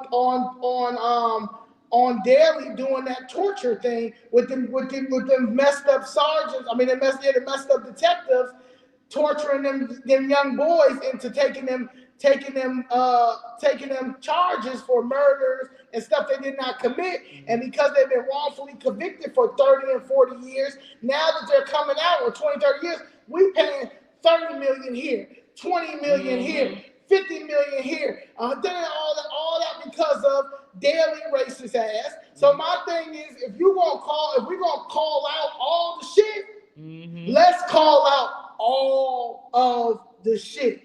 And that's how I feel, and that's what people need to understand. Like at the end of the day, we need to be real about the history now, and the uncomfortable truth history. Just like y'all can sit here and get mad at Charlie Kirk for believing in his truth, but his truth, a lot of that, his opinion and beliefs, a lot of that shit was true. That transgenderism, truth. The black community, all facts, yeah. All that. Now with the Trayvon thing, now I didn't look at it.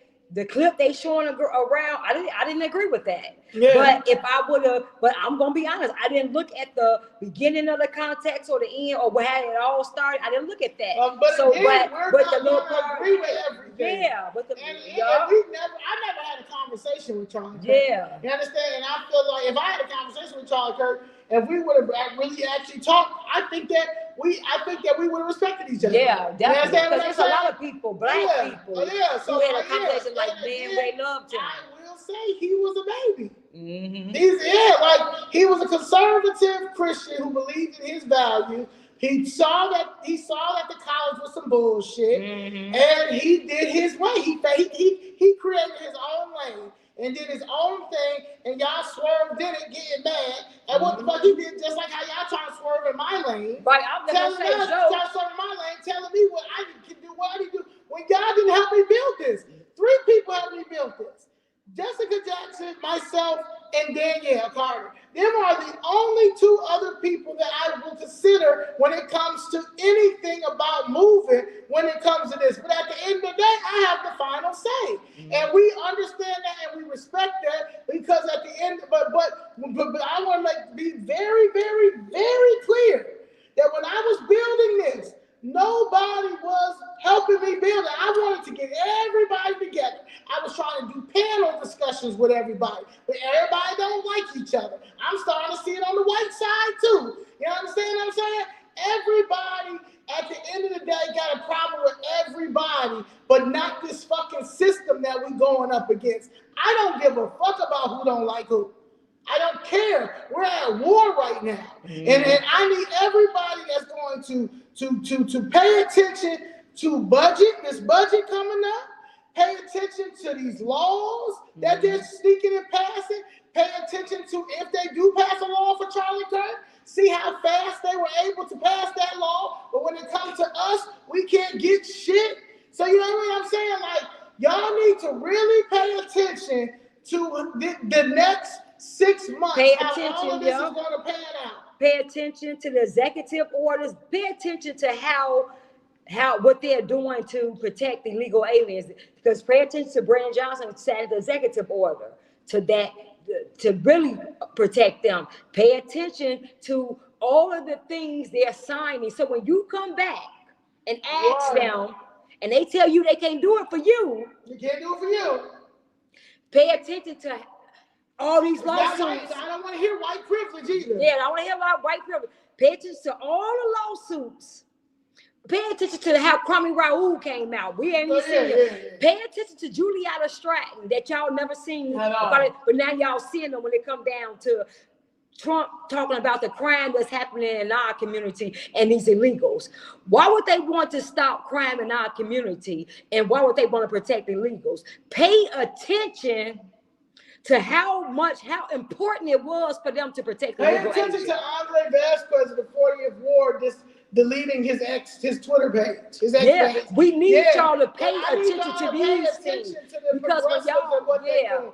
CTU, I'm trying to tell you, they know this man is coming. Yeah, And they just don't know when he's coming. pay attention to Brandon Johnson talking about this illegal alien who just got killed by ICE, but not talking about the citizens that Hold got. on, let me see if I can find it. Man. Yeah, but not talking about the citizens that got killed, the senior citizens that got shot up, or the 5 girls that got killed, the 5 black girls that got killed. Pay attention to that, because he gonna come back in midterms and tell y'all that Trump is a racist and he was fighting Trump for y'all and all that. He gonna say, I fought for this and I fought and keep y'all safe and for the residents, and we fought to keep him away from here. Pay attention to what they're fighting for and who they're fighting for. Because when it was come down to you getting help of you not being murdered, they didn't fight for you. They said, we didn't need your help for that. Pay attention to the lawsuit. Pay attention to the people that's coming out fighting for these illegal aliens and lawsuits and stuff. Juliana Stratton, Kwame Raoul. Zoe been trying to get Kwame Raoul, and he won't even hit her back. The girl who came to the press conference, Kiki, she said she didn't hit his office up, Brandon Johnson's office up, all of them with no help. Pay attention. He says the chaos that unfolded yesterday. Listen to this. He didn't mention your black butt getting shot up. And he was out there for the Mexican parade, which I'm not knocking. Enjoy y'all Mexican Independence Day over here in America, not over in Mexico. Do what y'all do. Whatever makes sense. I know that if I lived in Mexico, I'd want to celebrate my Independence Day over there, but whatever makes you happy. The chaos that unfolded yesterday in Franklin Park was avoidable. Tragedy. Our prayers are with the family and friends of Salviro Villegas Gonzalez as they grieve this loss.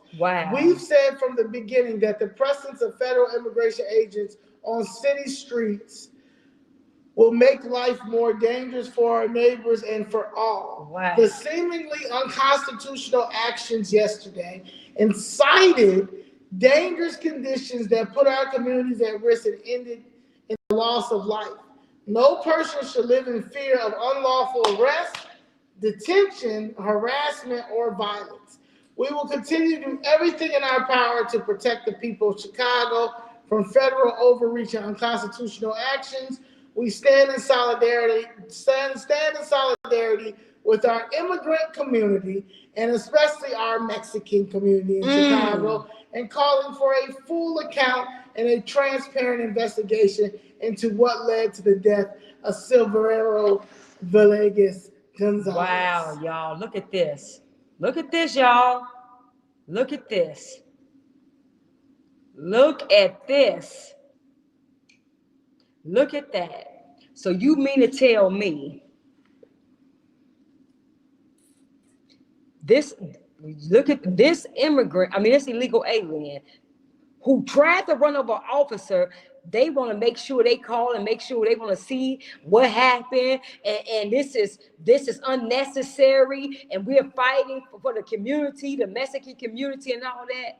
And I just told y'all we had 7 mass shootings. And a girl that just got killed. And a girl just got killed. This last Wednesday dropped their son on. Now these people weren't doing nothing. Some of these people just walking down the street, man, those city citizens wasn't doing nothing but minding their own business. What was the outrage for that? What was the outrage? Why you didn't say, hey, we need police officers, we need this? But why he didn't say he ran the ICE agent over with his car though? Yeah, why he didn't tell you that? You forgot that part. You forgot that part, Brandon. You forgot when Tom Holman, he said like this didn't have to happen. You know why? It sure didn't. Because you know why it didn't have to happen? Because if y'all would allow ICE to go to the jail and get the report, or if they would self-deport, or if you all would allow ICE to go to the jail and get the criminals, Tom Homan said time and time again, even before Trump before he even started, he said, we need y'all to allow us again to go to these jails. When y'all lock these people up, just let us go into the jails and get the criminals. If y'all don't, we're going to be forced to go out into the streets. And if we have to go out to the street, it's going to make it dangerous for the ICE officers. It's going to make it dangerous for the community, because we're going to get these people because they're bad. So we're asking you to protect everybody, to let us come in here into the jails, and that way when they go to jail because they criminals, then we just go get them. The citizens not involved. We're not in your streets. Hey. I'm going to talk about Charlie Kirk. So if you're a black woman that has a problem with that, it's a touchy subject, then you need to go ahead and find another. That's the problem with us. You can't tell me to suppress how I feel because you don't like Charlie Kirk. Y'all didn't say that. Y'all didn't tell us not to talk about Obama. Yeah, Obama's. Y'all not saying that about Obama. Yeah. Everybody who praising Obama, please go under there and say, please don't praise Obama. Everything Obama did, please don't praise Obama. I'm a black woman, and I'm asking y'all not to talk about Obama in a good way. Yeah. Please don't praise Obama. I don't see none of y'all going under those posts, under Obama posts. They talking about, that's still my president. That's still my black president and his family, his wife. I don't see you saying, no. I'm a black woman. He did us dirty. Please don't praise him. I'm trying to tell y'all can unfollow me because I'm going to speak the uncomfortable truth each and every time. That's the problem. We living in modern day. I can talk about whoever I want to talk about, and I can see the good. You guys have an issue with him because y'all find because they're showing they're spewing hate, but y'all let Jesse Jackson fuck us over for decades. You let Al Sharpton fuck us over for decades. You did not let them shop. Y'all boycotting Target for what? And we didn't get nothing done for that. What are you boycotting Target Who for? benefited from that? Tell me one thing that the black community, y'all boycotted Target. I know, Sonia. I'm just saying that it's maybe a touchy subject for you, but it has to be talked. Like we have to talk about it because Charlie Kirk, honestly, he got shot speaking his own mind. He has the right to say anything he want to say as long as he's not harming anybody. And if y'all felt like he was so harmful, then y'all should go get a therapist. And because clearly y'all suffering from some type of Charlie Kirkism. Or y'all should have went and debated him. You should have went to the campus and said, Charlie Kirk, I don't agree with you because why? Why?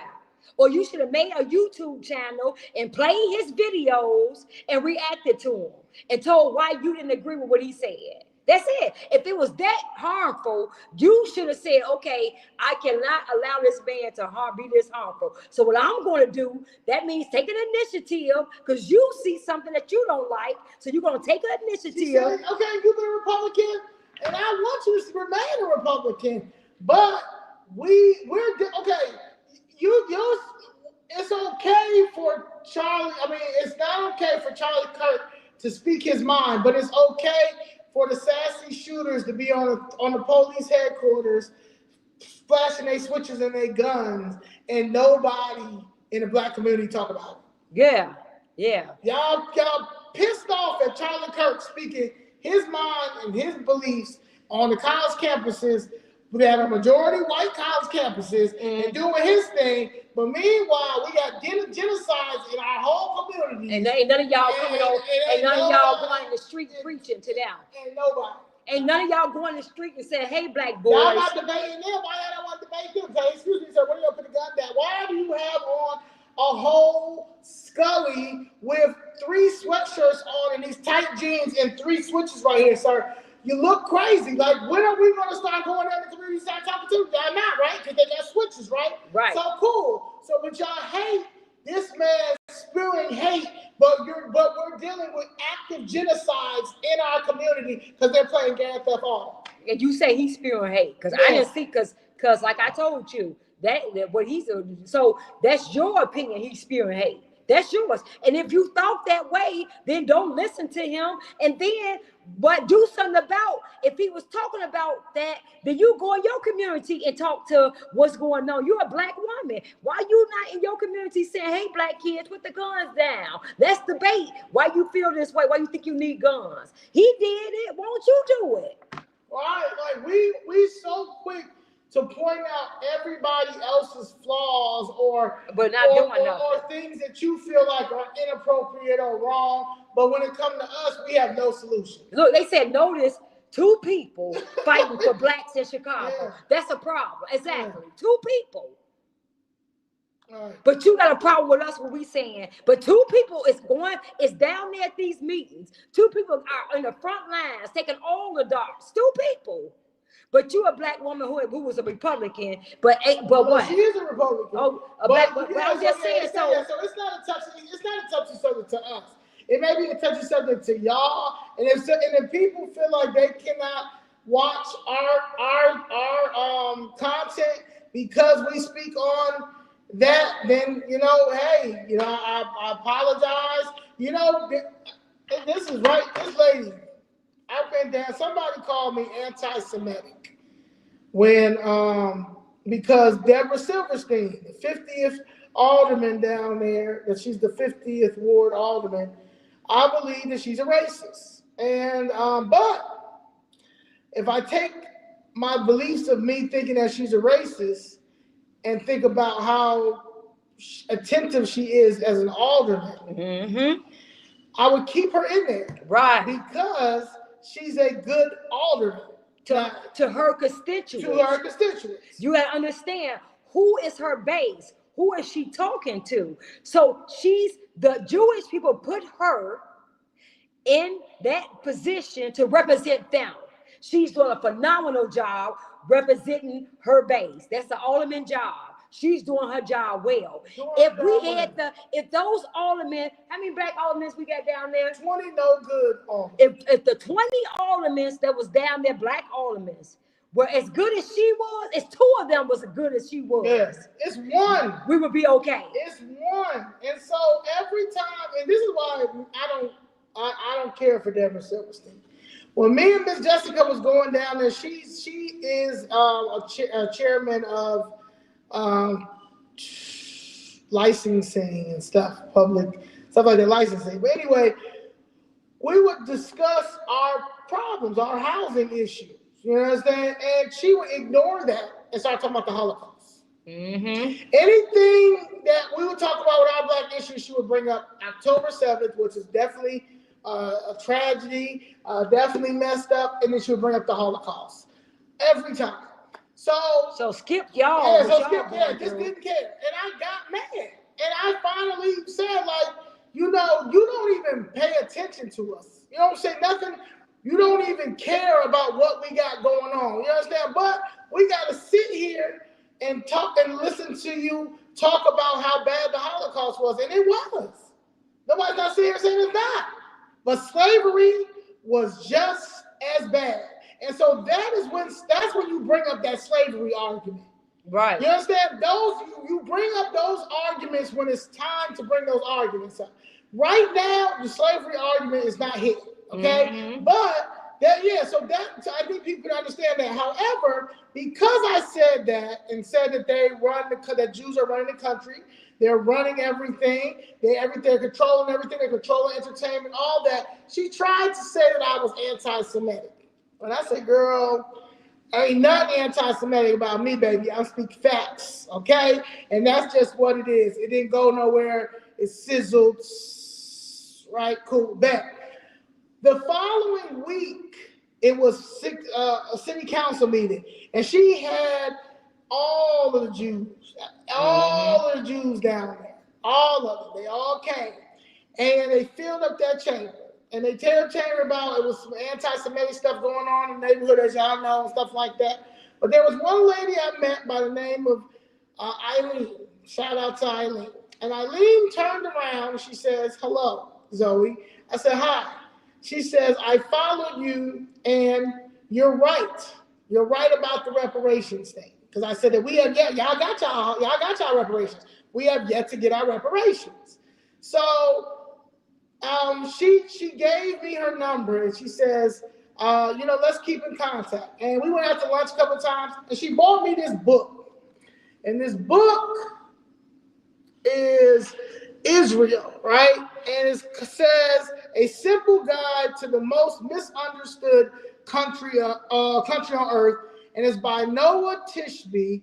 And Bill Maher wrote, I think he wrote something in here. But it says, "This is not your Bubby's history book." It's Bill Maher. So it speaks about Israel, the misunderstood things about Israel and things like that. And when she first gave me this book, I said, "Thank you." And I started reading it. And I remember posting it on Twitter. And I remember all of the Palestinian people going crazy. "Oh my God, how can you read that? How can you read that?" Educate yourself. Yeah. How can you so I educate said, yourself? "Why don't you go buy me a book about Palestine?" Because she bought me this book because she wanted me to understand what's going on in Israel and what is the whole situation. Because the Bible has a fight that's going to be never ending. Okay, y'all been fighting since Bible. Okay, so my thing is, what is the solutions? And that's the problem that we're dealing with all around the world. And that's what they're mad at Donald Trump. See, Donald Trump is here for solutions. Yeah. Yeah. Not talking about the problem. For solutions. So that is what we're dealing with. And because of that,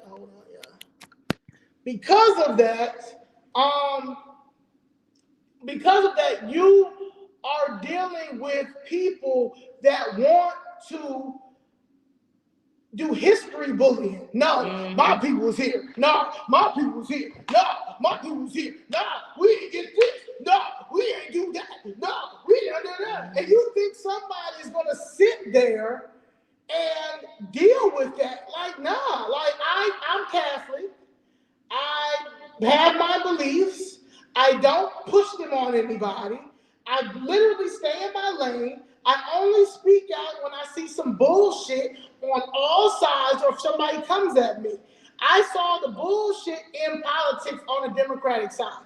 So when people always come to me and say, "Well, the Republicans didn't do nothing to me. The Republicans didn't knock my mother's building down. The Republicans didn't ignore me." So far, since Donald Trump has been in office, he's answered everything that we've asked.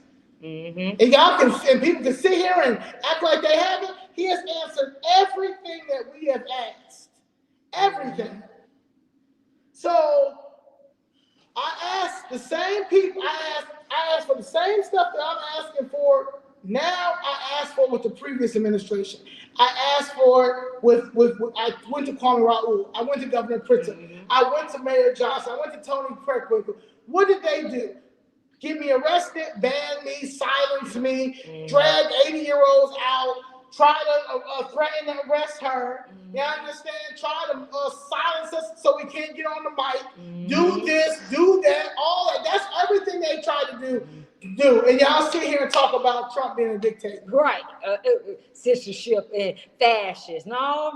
We got the ones right in office, the ones who made you all get the COVID shot.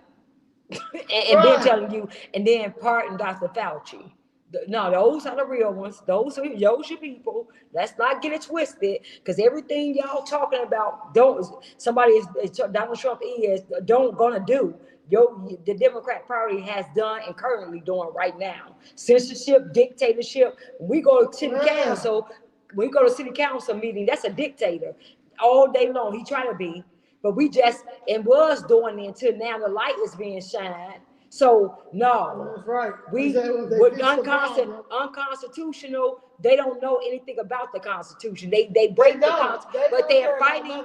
But they're down there fighting for illegal aliens' constitutional rights. And they're not even in the Constitution. And they fighting for them. Talking about they constitutional rights. They don't even know what Constitution is because they don't have none of that over there in their countries. Yeah. So you bring all these people over here, don't assimilate to the American culture, don't assimilate and to understand. They should take a U.S. Constitution test too. Yeah. If we gotta take a U.S. Constitution test, they for sure didn't take a U.S. Constitution test before they get their citizenship. Yeah. Like, it's just a lot of things that needs to be revamped, fam. Like, and that's just what it is. So those are the things that I see. Those are the things that if I was the president of the United States, if I was, in order for you to come to any of these states, you gotta or get your citizenship, you need to go to the U.S. Constitution. Yeah, you the got Bill of a whole Rights, lot. Declaration of Independence, Everything the citizens gotta know. All laws. You need to English, all those things. But you gotta go any place else you go, they gonna make you do it. They not gonna play with you. They not gonna play with you. And you ain't gonna be able to get in their government. How is it that you don't even assimilate? But you sit your little page. You out there burning the American flag, but you work for this American country and this American government and this state, this American state and this American city. You are a Cook County citizen, but or are you? We don't know. Mm-hmm. But you burning the flag and going against everything that is American in the Constitution. In the Constitution, but you are an elected official that we're paying. We're paying this elected official to represent everything that's against our best interests as Americans. We listen to what I've just said. We, the people, the Americans, the true Americans, we're paying this man, this elected official, to be in a seat, a government seat, to represent and to do everything and push everything that's anti. She's like, we're hoping to be part of the conversation, but I don't think y'all live anymore. Yeah, we're live, Miss Lisa. Can y'all hear? That's anti-American, and that's to our demise. That's everything he voted on. But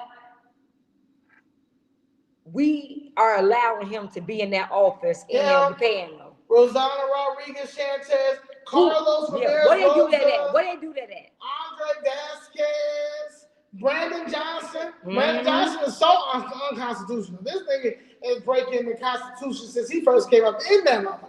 So at this point, to sit and say that whatever Trump is doing, that's because he's an American citizen and he's doing everything that he's supposed to do by the U.S. Constitution, on top of him being the commander-in-chief now. Like he's the commander-in-chief. Mm-hmm. He took an oath to keep the citizens safe. Yeah. All of America. And he's arguing with people like Pritzker.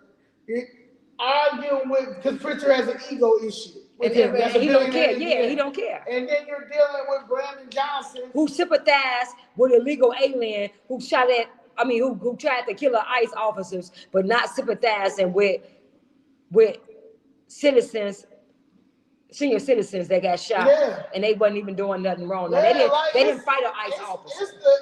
It's the disrespect for me. I gotta post that. When he did say that. I gotta post that this man, and they doing it right. This is a slap in our face. And Mexican Day Parade. Yeah, talk about the Mexican. Yeah, went out there for that. This is oh my God, it's disgusting. Which I ain't even got an idea for the parades. I'm not gonna tell y'all. No, but I'm just saying. I'm talking about what he did, the sympathizing for the ICE officer. And then he did this earlier today. You understand? Stroke their fear. We are here. We are proud, and we're not going anywhere. Y'all are going somewhere if you're illegal. You understand what I'm saying? Like, this is our country. Yeah. This is our country. So, but we ain't going nowhere. You are. You're going to go to jail, get your butt up out of there. Ain't nobody finna play with these.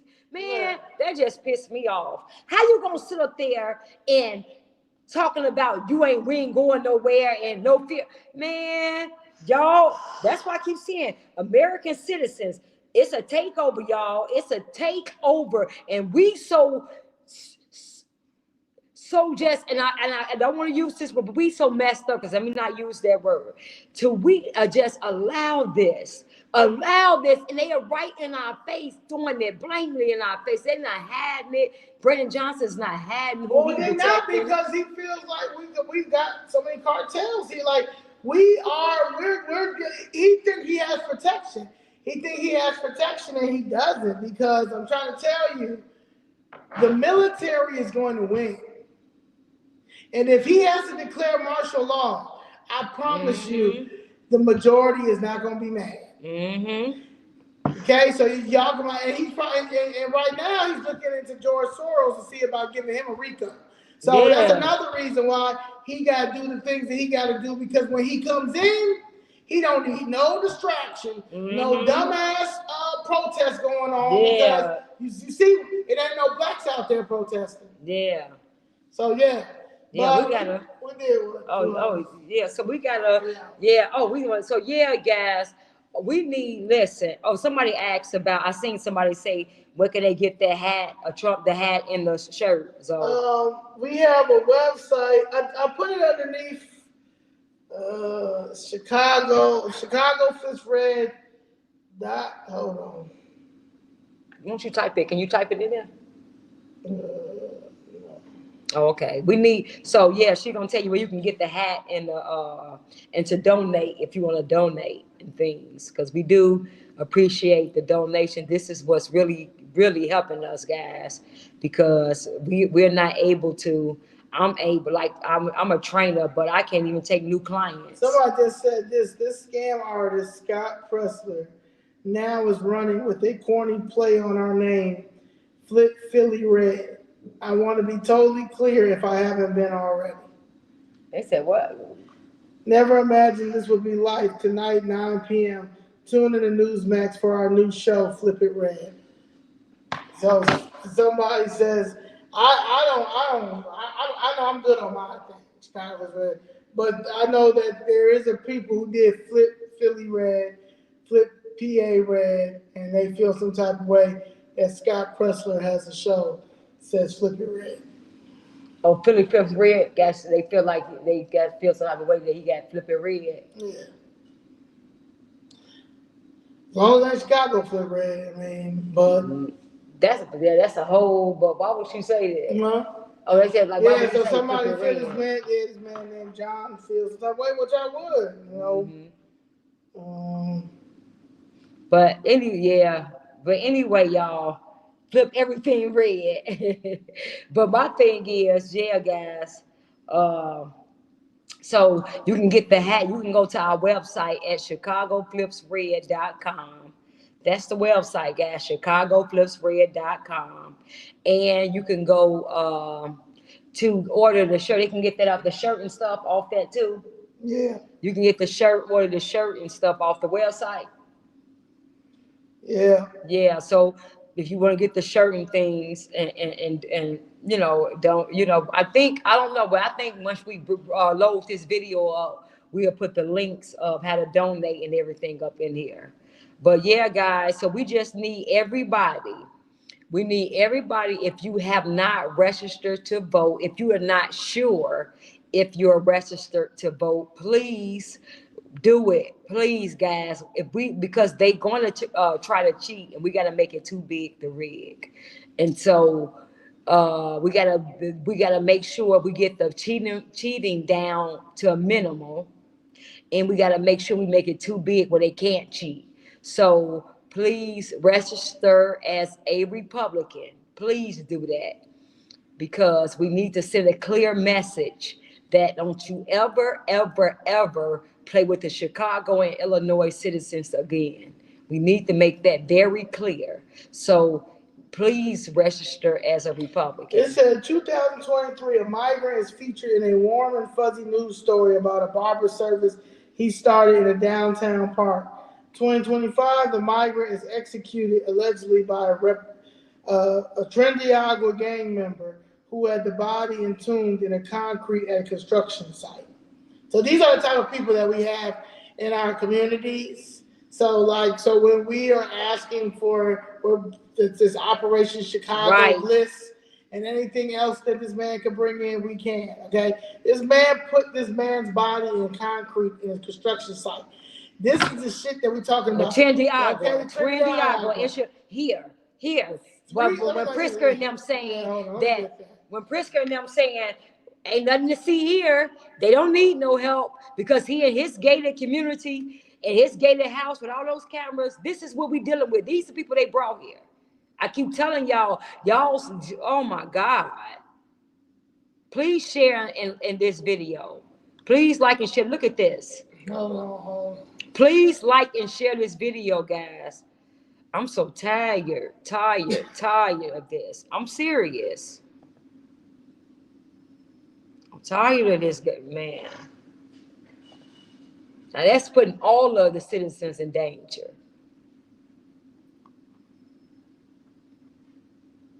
All right. So. And this is it, guys. And they said Trindiago wasn't here and this and that. When I told you, and we don't need no help. And these illegals just want illegal aliens. They just here to pay taxes and contribute to the tax. What Bastian said? They pay more taxes than a tax citizen. Yeah, that's why he disappeared. They say suspected Venezuelan gang member executed migrant boasted body is entombed in concrete. A migrant suspected of being a member of the violent Venezuelan gang Trinidad is accused of brutal murder in Chicago's South Shore, where prosecutors say he shot another migrant in the head as the victim begged for his life and later bragged that he had the body buried in concrete at a construction site. Judge Sauna Bolker called the killing brazen and cold-blooded as she granted a petition to keep 25-year-old Jose Coronado Meza detained in pending trial. So listen, guys, she had to beg to keep this murderer to stay in jail pending his trial. So that means he would have been right back out on this while he's going through trial for this murder. This is what I'm talking about. Assistant State's Attorney Mike Piquera said Coronado Meza stormed into an apartment in the 7500 block of South Shore Drive. That's 75th and Drive. I used to stay on 74th and South Shore Drive. See this? And that's a nice building. They had nice buildings over there. We paying for it. Wow. With two accomplices on the evening of June 22nd, 2025, and confronted 31-year-old Gregory Arias. Arias and three friends were hanging out in a unit after spending the day at the beach, 63rd, because that's their beach now. Rainbow Beach. Oh, that's Rainbow right. Beach. Yeah, that's right. Let's say beach. Sorry, Rainbow Beach.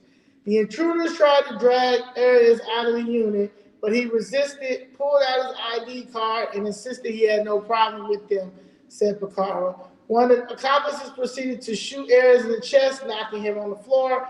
As Arias, I hope I'm not messing this man up, lay bleeding, another accomplice lifted his shirt to reveal a scar and told Arias he was responsible for it. Prosecutors said Arias begged for his life and asked the group to call an ambulance. Instead, Coronado Meza allegedly walked up, pressed a handgun to the left side of Arias' head, and executed him. Moments later, the three men fled as sirens approached the area. The witnesses also left with Arias' body lying face up on the living room floor near a radiator.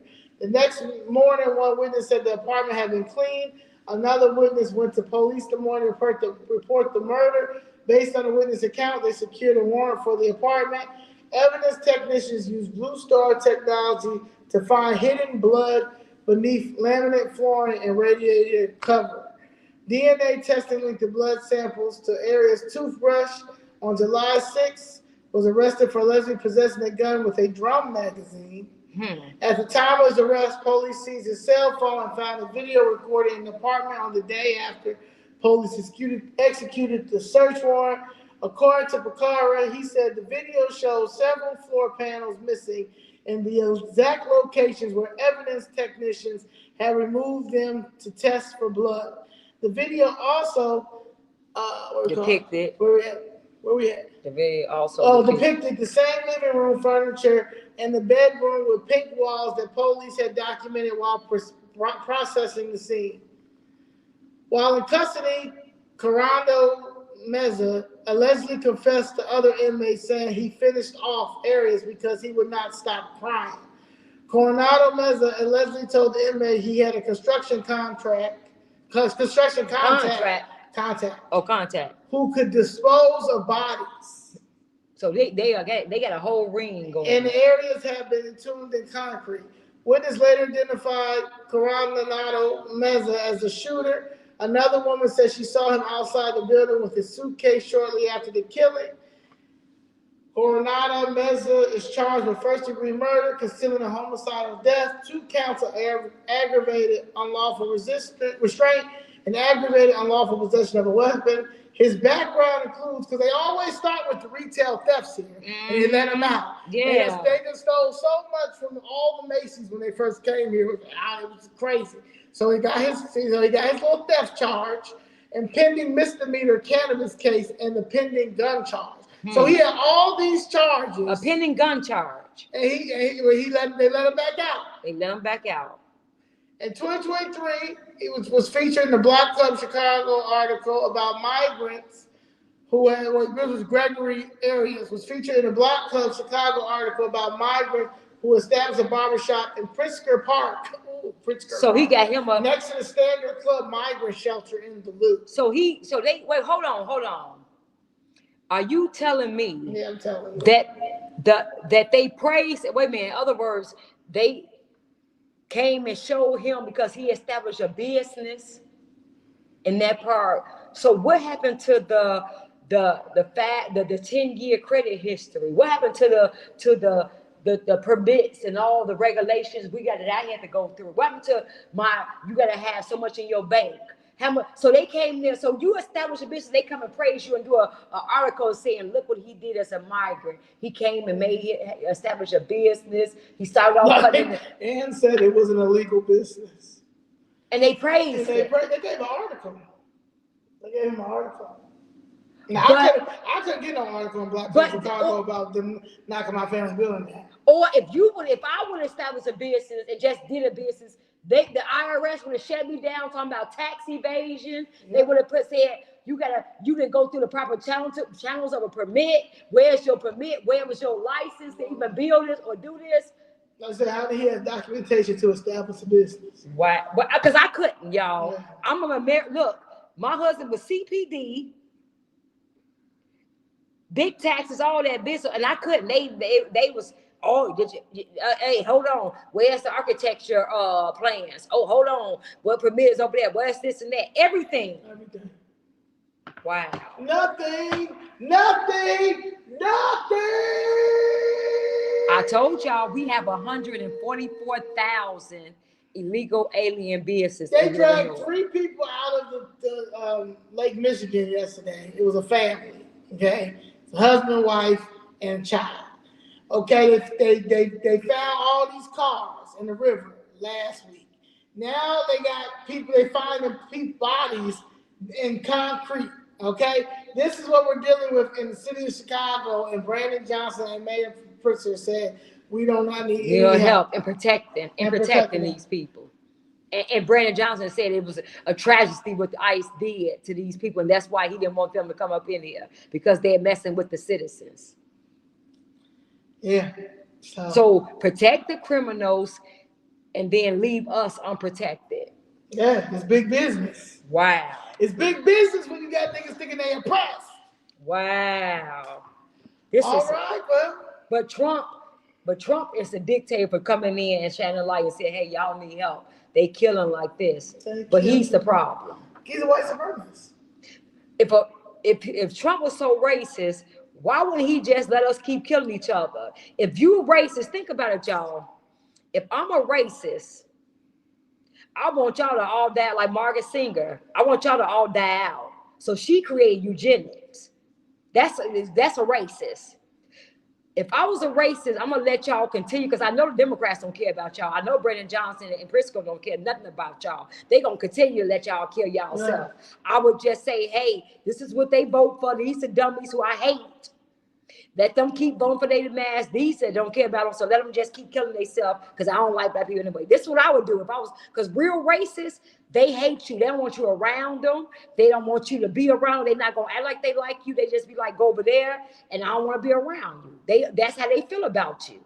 So if Trump was that racist, why would I even care about what these black people are asking me to do? Well, I'm just gonna let them kill themselves, and they keep voting for these people. So obviously they want this. They keep voting for these Democrats. I'm gonna let them do what they gonna do. Let them kill each other. Let the Democrats use them, and I'm good because I really don't need Chicago to win anyway. He can be like that. He really can. So if you have somebody trying and shining light on the problem that y'all killing each other and y'all dying in masses, but you got another people saying ain't nothing to see here, they okay, ain't no emergency here, ain't nothing wrong over here. In other words, let them keep killing each other. We don't need your help. We just need you to send $800 We just need you million. to send the money. Y'all don't see that. Y'all can't see that with y'all eyes, guys. Y'all can't see that. No, I think they can see it. This is ridiculous. This is crazy. No, they can see it. This is unbelievable. And they doing it right in our face. Like we that stupid. That's the audacity. That's what I think, y'all. That's what pisses me off the most and make me want to go harder every single time. The audacity to think that they can do this in our face and that we're that dumb to believe this or to say, okay, and they can say, look over there. Ain't nothing to see. Look over there because he's doing it. And like we that dumb to go and look and let them do everything they want to do to us without critical thinking, without seeing it for what it is, to be that finesse. Like we that stupid. That's what makes me mad. Yeah, but it's honestly like Danielle says, it's good against evil, and you're dealing with losers. You're dealing with people who are unqualified. You're dealing with people who really abuse the DEI system, the affirmative action system, and then the nerve of people to get mad at white men for feeling some type of way about DEI and stuff like that. Like white men can't get no type of, they've always had the advantage. Now I know a couple of people struggle, you know what I'm saying, no matter what you deal with. You know, the people that y'all get mad at when y'all see certain rallies, right? The working class rallies, right? And you guys get mad at how you feel they look. As a public servant, you shouldn't care about that. The way that y'all try to judge Donald Trump's followers, like they're these dirty, stupid, uneducated people with no common sense, hillbilly racist type thing. That is the most racist, vile shit I've ever heard in my life, seen in my life, and that makes me want to go further and further and further away from y'all because y'all only care about a look. Y'all don't care about the people. Y'all don't care about our children. You don't care about our seniors. You don't care about our men. You care about status. And that shit is sick and it's unbecoming, and that's why you're losing and you're going to continue to lose because the people are behind us. And as public servants, we understand our duty. And our duty is not to judge others because y'all are doing it for a status, a look, a party, a thing. You understand? Y'all don't care about making change. Because if y'all cared about making change would have been made a long time ago. We're in modern times right now. We're in modern times right now. It does not need to be. It's not rocket science to get us legislation. It's not rocket science to get us some lobbyists. It's not rocket science to start teaching your kids about why DC is so important to visit. You understand why is that? What was made? How are these laws made? How does Congress work? How are policies made? What are you need to be a policy person. These are the things that y'all need to understand and think about when it comes to the midterms, when it comes to these elections that's coming up. Because we get the local and the city It is state together, federally. It's it. It's We gonna get, We listen, gonna y'all. get it. Yeah, we plan on making history. Listen, guys. They already, people, the Democrats, the ones who they didn't already count Chicago out like we that dumb. They really did. Like we dumb. People come and say, "Ain't no way." In other words, they programmed to vote blue by default. They don't care. Whatever the y'all showing them, they don't care because they that stupid to keep doing it because it's by default. This is the things people think. We have a chance to make history, to turn this around, y'all, to make history in the right way, in the good way, for the people. We can have a Republican mayor. We can have a Republican governor, no, together, simultaneously. We can have a Republican Cook County Board president. We can have a Republican comp control, because Brian Jew is running comp control. We can have this. We can change this around.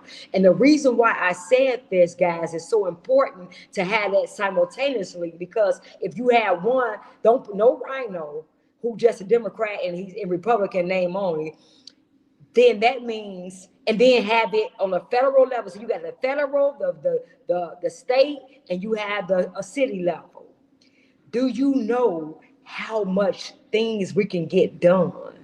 Do you know how we can change this around? Because now you got everybody on the same page and everybody want to make our city and state great. Everybody on the same page that we got to get this right for the citizens. And you don't have the governor fighting you because you're a Republican mayor, or you don't have a Republican governor fighting a Democratic mayor. So now the things that the governor wants to get passed, the mayor of Chicago is fighting because he's a Democrat, or vice versa. Right. Everybody is on the same page. So therefore, if my mayor is Republican and my mayor Republican go to my governor Republican and say, hey, Chicago needs this because the citizens need this to strive.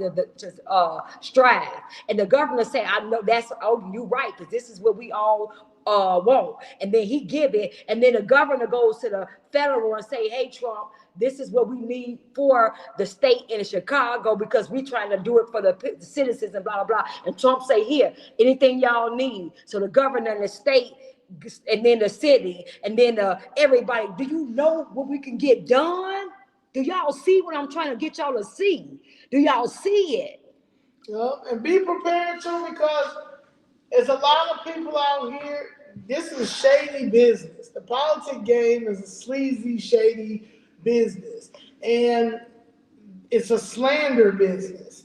And they love to bring up old stuff and things like that, but they never want to talk about policies and things like that. So I'm just saying, be very cautious when it comes to this next election. Please register as a Republican. Please register to vote. Please register. If you can't register as a Republican, register as independent, but we prefer Republican because we would like to send a clear message to never play with this state or city again. And we'll be, and we're not saying do it Republican and y'all just gonna vote for anybody. Oh, yeah. No, that's not what we're telling you to vote.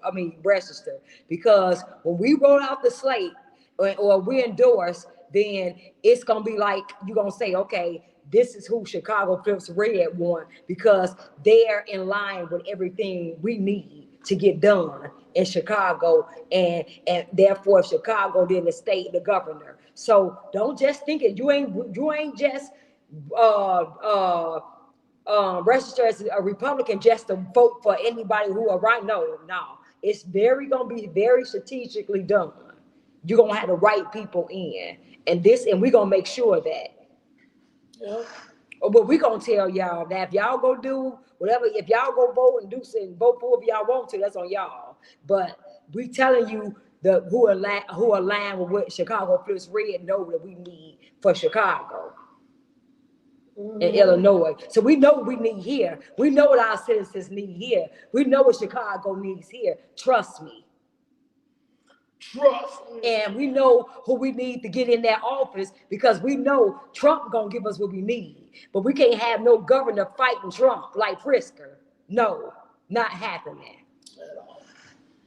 All right, y'all. We spent 3 hours and 13 minutes with you.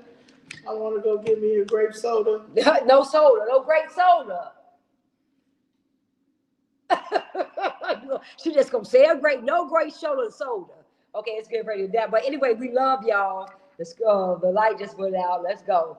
Look, look at she on FaceTime when I said no great soda. Oh, and I want to let y'all know too, because I haven't talked to y'all.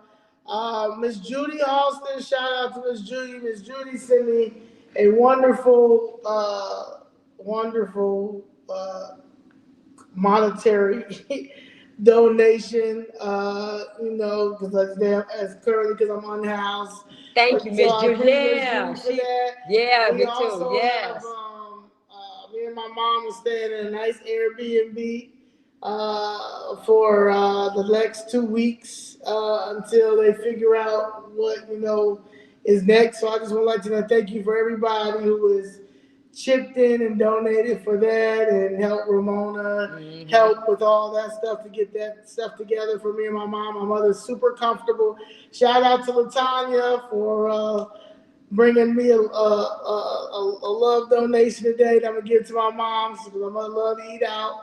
My mother's in heaven. She walked today to church. She felt good, communion. She felt good walking to church. She felt safe. And she's been trying to get to church for a long time. And so it's good to hear, her going to mass and coming back today. So I just thank you. I appreciate that. Thank you for all the people that are watching. Thank you for just everything, man. Like, I appreciate the prayers. I appreciate the reposts, the retweets, the emails. I love the emails, the information that you guys give me. And yes, I'm still a student, so I don't know everything. But I do know that when it comes to First Amendment and when it comes to our amendments, especially the First Amendment, I am going to take up for the First Amendment because I don't want anybody to silence me, and I don't think you should want anybody to silence you. And you can choose to unfollow a person, you could choose to block a person, you could choose not to even care to hear their content. That's your choice. And that's their choice to speak about what their beliefs and opinions are. And that's just what it is. You may hate it, and you have every right to hate it, but you cannot bully somebody else into believing what you believe in, because that's what we're dealing with now in the Democratic Party and in the city of Chicago. If you're not going to conform to what they want, they will do whatever to hurt you in any type of way. And ours is to put charges on our background. So if we ever do want to try to do something, or if I ever say I want to get a job and do something, now I got to explain all this stupid arrest for me being criminal trespassing down at a public meeting at City Hall because I spoke my mind about the corruption. Yeah. So that's what they do. Yeah. It's either assassinate you or put charges on you. That's the Democratic Party. That's the Democratic way. It's the Democratic way. It's big business. Yeah. So rest in peace, Charlie. Yeah. And thank y'all for all coming. And love y'all for everything. And all hands on deck. Yes, all hands on deck. We love y'all. Okay, we love y'all. And I'm gonna get my grape soda. No. Okay. You against you.